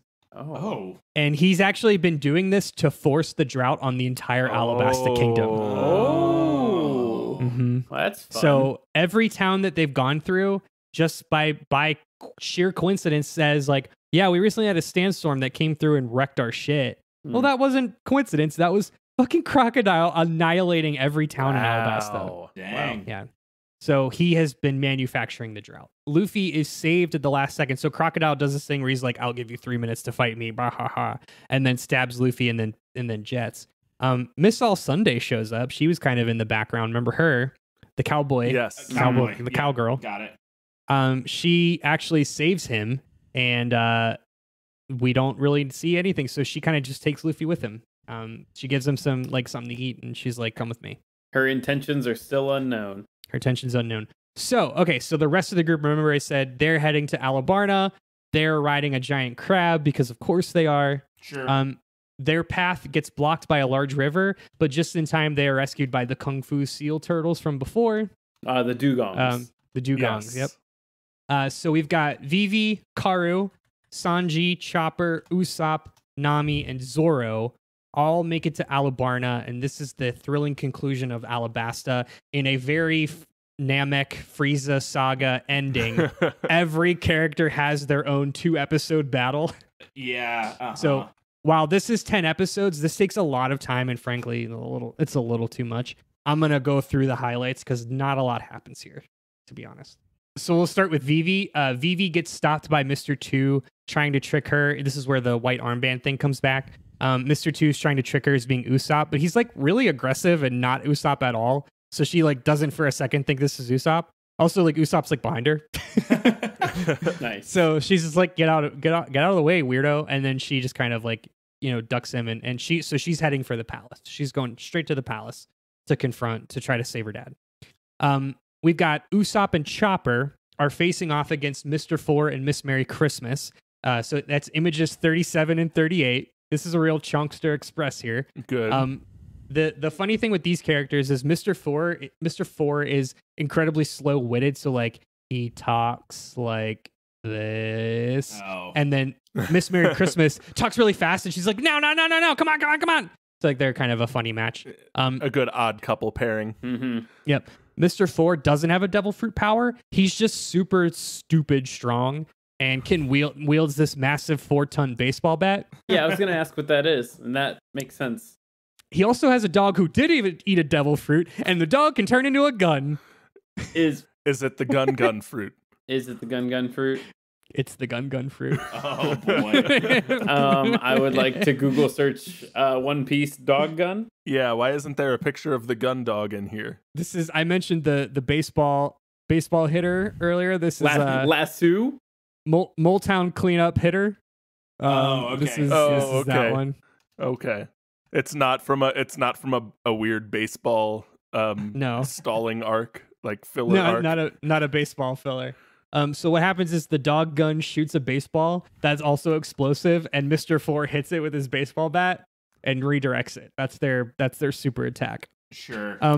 Oh, it's not just a gun. It's like a blunderbuss. A cannon. Yeah. Yeah. It's great. I didn't expect it to be cat dog style. Like I didn't expect the butt end to be the shotgun. Miss Merry Christmas does have a devil fruit. She has one of those zone fruits, so she can turn into a mole. 3 guesses on what her devil fruit is. It's the mole fruit. Yep. So she does what Yoshi does in Yoshi's Island. Fruit, as they call it in Mexico. The mole. She turns into a chocolate-based red sauce. She turns into a mole, and she's got big, scary mole claws, and that's you can see her. I think. Did I give you an image 36 of that or 38? Yeah. 38. Yeah. Yep. So Usopp and Chopper face off against those two. Zoro, meanwhile, faces off against Mr. 1, who is also, his name is Das Bones. Wait, yes. Is it Das Bones or Dem Bones? Because you have Dem Oh, Bones Dem in Bones. Imgur. Yeah. Sorry, Dem Bones. I mean, Yeah. Das Bones and Dem Bones is effectively the Wait. same thing, but Yeah. Actually, hold on. Let me look it up. Das Bones. Yeah. Das Das Bones. Bones. That's amazing. Yeah. I'll fix that in the image thing. Yeah. Das Bones. He's got his power. Well, you can see. Actually, look at the picture, image 39, and then tell me what his power is and what his devil fruit is. Let's play this game. He's got like sword arms. Yeah, I'm getting like it's definitely a Colossus vibe, where his bones and maybe skin can be made out of metal. Yeah. Matt, what's your guess? I mean, I'll play it literally. It looks like he can put an exoskeleton bone on the outside of his skin. He's got the bone fruit. I was also gonna guess bone fruit. Yeah. Todd, do you want to throw your hat in the ring? I don't want to say bone fruit since you all did. No, it's probably bone fruit. Todd was actually the closest. It's more of a Colossus thing where he can turn his body into steel, but specifically a steel blade. Could be steel fruit then. Or the dice sword. fruit. Oh, okay. Oh, okay. Yeah, Right. it's not as good. That one isn't as snappy, but that's why I wanted you to guess that one, because that one's a little less obvious. Anyway, this is a cool fight because this is a man who is a sword against a man who has 3 swords. Oh, good. So that's fun. Zoro has this moment, like Zoro gets his shit wrecked, and he has this moment where he has to reach deep into his training, and something about like he recalls his master talking about the ability to slice steel, which is like heretofore impossible. Sure. But Zoro tries harder and slices Dao's bones into 1,000 pieces. So we got Nami the real here. Steel was the Dasui bones along the way. There it is. Okay, so we've got Nami who's facing off against Miss Doublefinger, who is Mr. One's partner. Now remember, Nami, like, to this point, like Nami has not been a fighter. She can like she's nimble, she can hold her own, but she doesn't really like she can't fight against these people who are like, fucking superheroes. So we get a little callback of Nami on the ship asking Usopp to make her a cool weapon so that she can like, handle her own against like along the likes of Zoro and the team.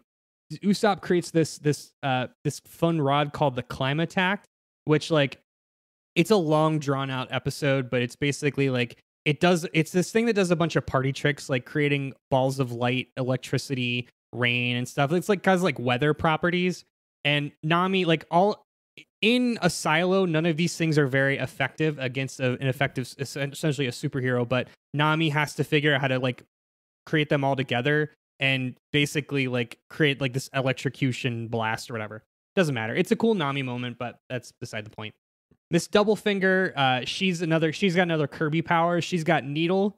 She can turn anything into any part of her body into sharp needles. This is the spikes fruit. Of course. Yeah, right. Nami gets her shit wrecked, but is able to combine the effects of the Climattack to send Miss Doublefinger blasting off again by way of electrocution. So those are all of our big fights. So those are the main Baroque Works agents that we see. We're going back to Vivi. Vivi arrives at the palace in time to see Crocodile threatening the real King Cobra's life. So now they're all at the palace. He informs Vivi that a bomb's been placed in the middle of the city. That's basically just going to like wipe out everybody. Like, because basically you've got it, like civil war is happening like literally in the city. Also, Koza's apparently alive and makes his way up to the castle to see all of this and is like, oh shit, we've been had. Got it. Yeah. Vivi and Koza reconcile quickly, and Vivi's like, we have to go get the bomb. Also, we learn why Crocodile wants to take over Alabasta. He is looking for the location of an ancient weapon called Pluton, which is said to be buried deep within Alabasta. Nobody but King Cobra has ever heard of this. Okay, got it. Okay. Crocodile throws Vivi off a building, but she is saved just in time by Luffy, who shows up. He's got the stretch arms. Luffy is riding on one of Vivi's like attendants, bodyguards, who is another zone fruit guy who can turn into a hawk, whatever. Sure. Okay. Is it the hawk fruit? Sure. Vivi then goes to find the bomb while Luffy says, I'm gonna punch Crocodile. Crocodile is all confident when Luffy shows up. He's like, didn't I kill you? And Luffy in this really cool scene just like cold cocks him right in the face. Like we see like Good. Luffy's fist come out and just like Crocodile like, oh, like, it's really good. Well, turns out Luffy figured out how to beat Crocodile. All it took was water.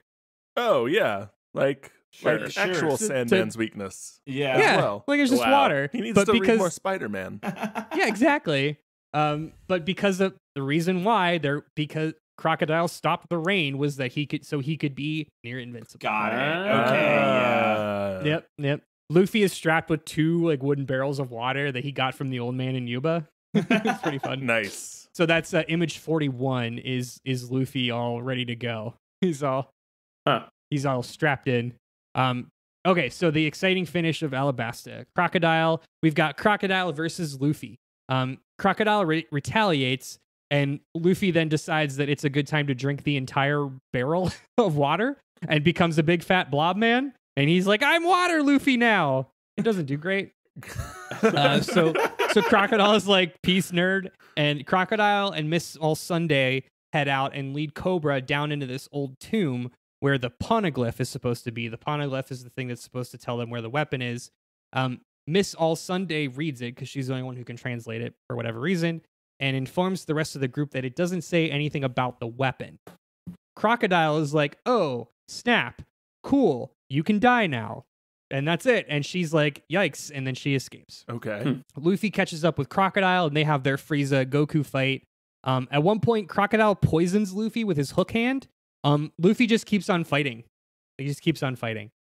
Just full of piss and vinegar and not much else. That is the number one power of any anime protagonist, is a indomitable will. He just friendships harder.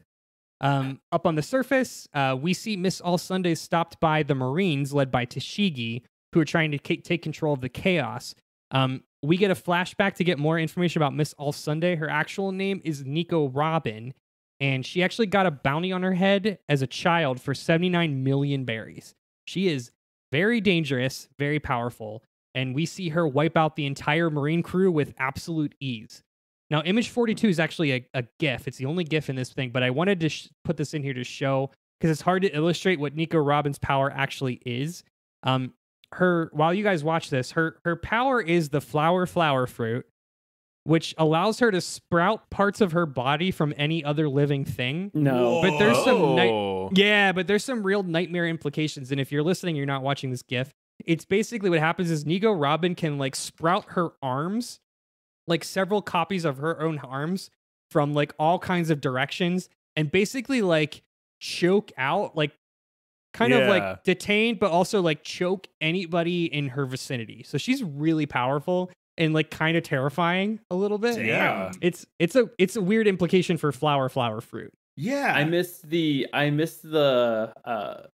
okay, that's Miss All Sunday's power. Nico Robin is Miss All Sunday. Gotcha. For a second I was like, wait, whose team is she on? But again, intentions are unknown. We don't know. Yes. Intentions unknown. Yeah. She is like the Bomb King. Intentions are unknown. Okay, so Vivi is searching for the bomb. Vivi catches up with the rest of the Straw Hats. Together, they all search for the bomb. The bomb they find it. It's being protected by our final two Baroque Works agents, Mr. Seven and Miss Father's Day. She has the short end of the stick. There's nothing much to say about these two. They kind of suck. They're just like weird snipers. That's it. They're just weirdos with guns. They don't have devil fruit powers.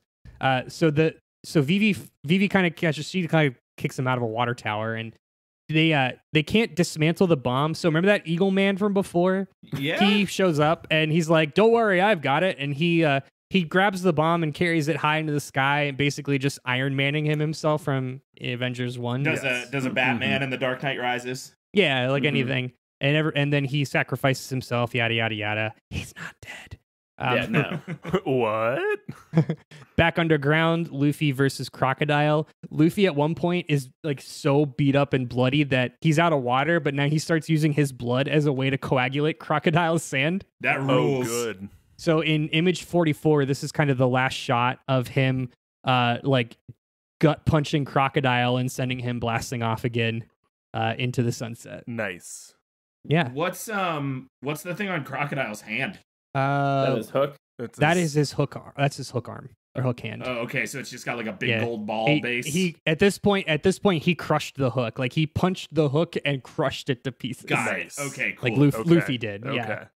It's a pretty cool fight. I mean, it goes on for way too long, but it is a cool fight. Yeah. Cool. Okay. So and that's it. And so that's a basically Shonen Jump fight goes on for way too long. Yeah. So Crocodile is defeated. Yay! Cobra is still alive down in the tomb. He thanks Luffy for everything and carries Luffy out because Luffy is now unconscious and full of poison, just chock full of poison. And this is a kind of a nice moment. After Crocodile's defeated, it starts to rain in Alabasta for the first time in 3 years. Yeah. Because again, Crocodile was preventing the rain. Yeah. One other component to Crocodile's power that I didn't touch over but makes the fight really interesting is Crocodile can actually absorb the water from anything he touches.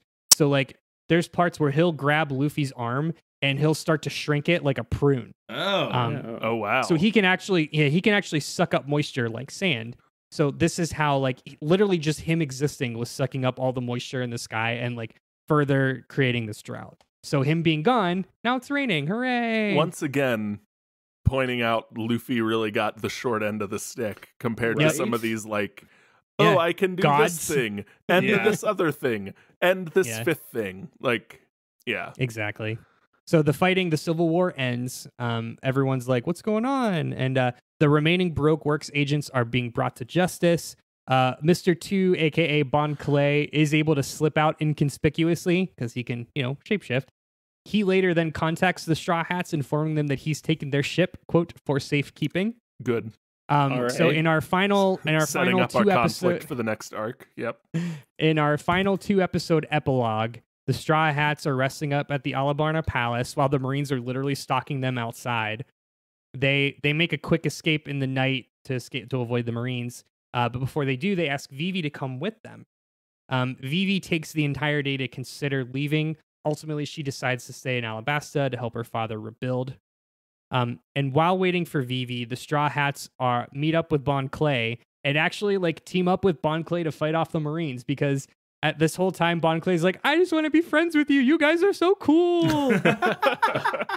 And in Image 45, they all reconcile pretty dang quick. Friendship. And they're all just jumping around having fun. Yep. So whatever. So they fight off the Marines, and all is good. They say their goodbyes to Vivi. The Straw Hats go back to their ship to leave, and waiting for them is none other than Nico Robin, previously known as Miss All Sunday, who tells them she's joining their crew. Oh, nice. Yeah. She doesn't seem like the kind of person you tell isn't invited to the party. Yeah, but she's also not the kind of person you tell no to. Yeah, she'll bring her weird forced body horror on you. Yeah. So we get a little bit of flashback or a little more exposition to Nico Robin. She explains that she's an archaeologist. So her whole thing was she wanted to read the poneglyphs.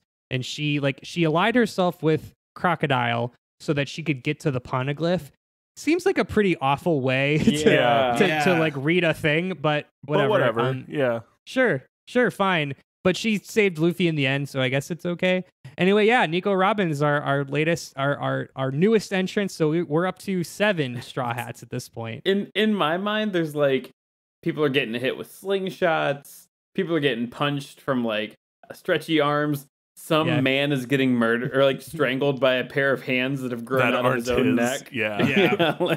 Just very different scenes happening here. And there we are. That's it. That's all of Alabasta. So that, my friends, is your in-depth summary of the first 130 episodes of Shonen Jump's One Piece, which also, I might add, happens to be every episode currently available on Netflix, at least at the time of this recording. Okay. So if you said 130 episodes, that means there's 7 times this amount of episodes still out there. Is that correct? Yep. Uh-huh. And if you want to know more, you'll just have to subscribe to Funimation, or I don't want to say this next part. Say it. Do it. Or do it. Hit up our Patreon at patreon.com/debatethiscast and pay us $50, and maybe we'll do one more episode of One Piece. I don't know. I feel like the One Piece price just went up. It has to go higher. It's going to be $50 anymore. Yeah. At this point, if anyone makes a Kickstarter, the goal is about $350, and that'll get us to the end. Man, guys, I know we're running a little long here. Parting thoughts. What'd you think of One Piece? Man, this is super fun. Yeah. Like it's super fun, and the only thing that keeps me from the only 2 things that keep me from jumping in on it is that's a lot of episodes. The length. And I think, from the short bits that I YouTubed since our last recording, I don't want to sit through battles that take 15 episodes. And those are the two things that keep me from actually watching the series. And same. instead, I'll just YouTube search specific things. Because similar to Todd, Yeah. I'm not interested in like, for the same reason I haven't gone back and watched DBZ ever. Naruto. I'm not interested in the 15 episode like Goku's charging his spirit bomb plots. Yeah, because at the end of the day, and I again keep in mind this is the content that they were doing in 2002. This predates Naruto, or at least like is early Naruto. This was very much a thing at the time, and I like to think that it's probably not like that now, but I don't know. I honestly I don't know, because now I know as much as the rest of you about One Piece. I will say, I definitely had my highs and lows. I think the highs are really high and the lows are really low. I did not give a fuck about Little Garden. I mentioned that earlier when I was watching it, and even like the crocodile fight. There's some really interesting parts, but like again, it's 4 episodes. It's really hard to keep my. I am much more interested in a single episode telling me Chopper's backstory than I am about like 4 episodes about like a bunch of punches. Yeah, right. Exactly. Yeah. So I don't know. I mean, who's to say what the future holds? But go ahead, Matt. I think that you did a really awesome job of diluting the story down to the amount that I could care about. Because I've said it a million times that like I'm not the anime guy and I'm never gonna watch this. Sure. And I can't imagine. So an episode's like 22 minutes, right? Like typical cartoon length. Yep. Yeah. So like, round that up to a half an hour, and 130 episodes is still like 65 hours of content. And it's, to be fair, it's more like 40, because when you're watching on Netflix, thank God, like one of the people that watch anime, like thank God Netflix can skip intros, because there's some shows like this where you can skip the intro and then the previously on, and you can skip the next time on. So really, it's like 15 minutes worth of content. You've cut out 8 minutes of show at that point. Yeah. But still, it's a lot. I mean, it's 130 divided by 15 is still a lot. Well, and still, like you said, it's 40 hours, and that is 10 times the length of One Piece podcast we've done, and 10 times more than I could ever possibly give a shit about One Piece. That's half of one whole Persona game. And I don't play those either, Andrew. So that's not for anyone but you. I was trying to give you a compliment about how well I thought you did, and now I choose not to. So you sleep with that tonight. Cool. Did any of you guys end up watching One Piece between episode 1 and 2? Just some YouTube videos. I wanted to watch the Arlong fight. Yeah, that's good. Cool. Well, we'll leave it here. I mean, we've gone on. This is probably going to go on past 2 hours. So, thanks everybody for listening in, for sticking with us this long. Like always, please follow along with the arguments on Twitter, Facebook, and Instagram at DebateThisCast, or on our website at debatethiscast.com. I would be remiss if I didn't once more plug our Patreon. There's a lot of great stuff up on Patreon. So not only do you have the ability to commission your own flavor texts, which at the time of this recording, we've got 2 more that have been named that are coming out for you. So we've got plenty of room here in the summer months. For a cool $50, which that price may change depending on the ask. You can commission your own episode of flavor text, which despite the fact that we make the joke, we love doing these. This was a lot of fun to do. I'll be honest with you. I would not have done this if I didn't want to. Also available on the Patreon is at $5 a month is our premium feed, which you will have access to 2 exclusive shows, one being the continuing adventures of the Office Drones, our Dungeons and Dungeons podcast with an office flair, not The Office, but just office flair. And then the other being the Plus is Loose, which is our newer recap show where we are currently covering WandaVision, which has been a lot of fun, which we mentioned at the top of the recording. And it's Todd's favorite podcast that he likes way more than Office Drones. Todd's favorite podcast that we do. Yep. The last plug here, since you've been listening this long, we're streaming on Twitch at the time of this recording at least 2 days a week on Mondays. Monday is Monday Night Football, which is all 4 of us playing a game. And then Wednesdays not at all football related. Yeah, not at all football related. Don't let the name distract you. Yeah, it's right now we're playing fucking Danganronpa, which is a murder high school. And then Wednesdays, I started doing Weeb Wednesday, which again, very on brand. I am playing through Persona 5 The Royal, which has been really fun. So yeah, please tune in on that, both of which are in the evenings, like 8-ish. Eastern time. I always get yelled at for not saying time zones. Yep, thank you. Yep. Eastern time. That's it, guys. Until next time, I am Andrew Henderson. I'm Matt. The real debate was the this we cast along the way. Cole. I'm Kyle. Sad Fruit Harper. I'm Todd. Bon Clay is my favorite indie folk band. Thomas. And we're saying thanks for debating with us. And if you think we're wrong, you can come fight us behind the swing sets, nerds.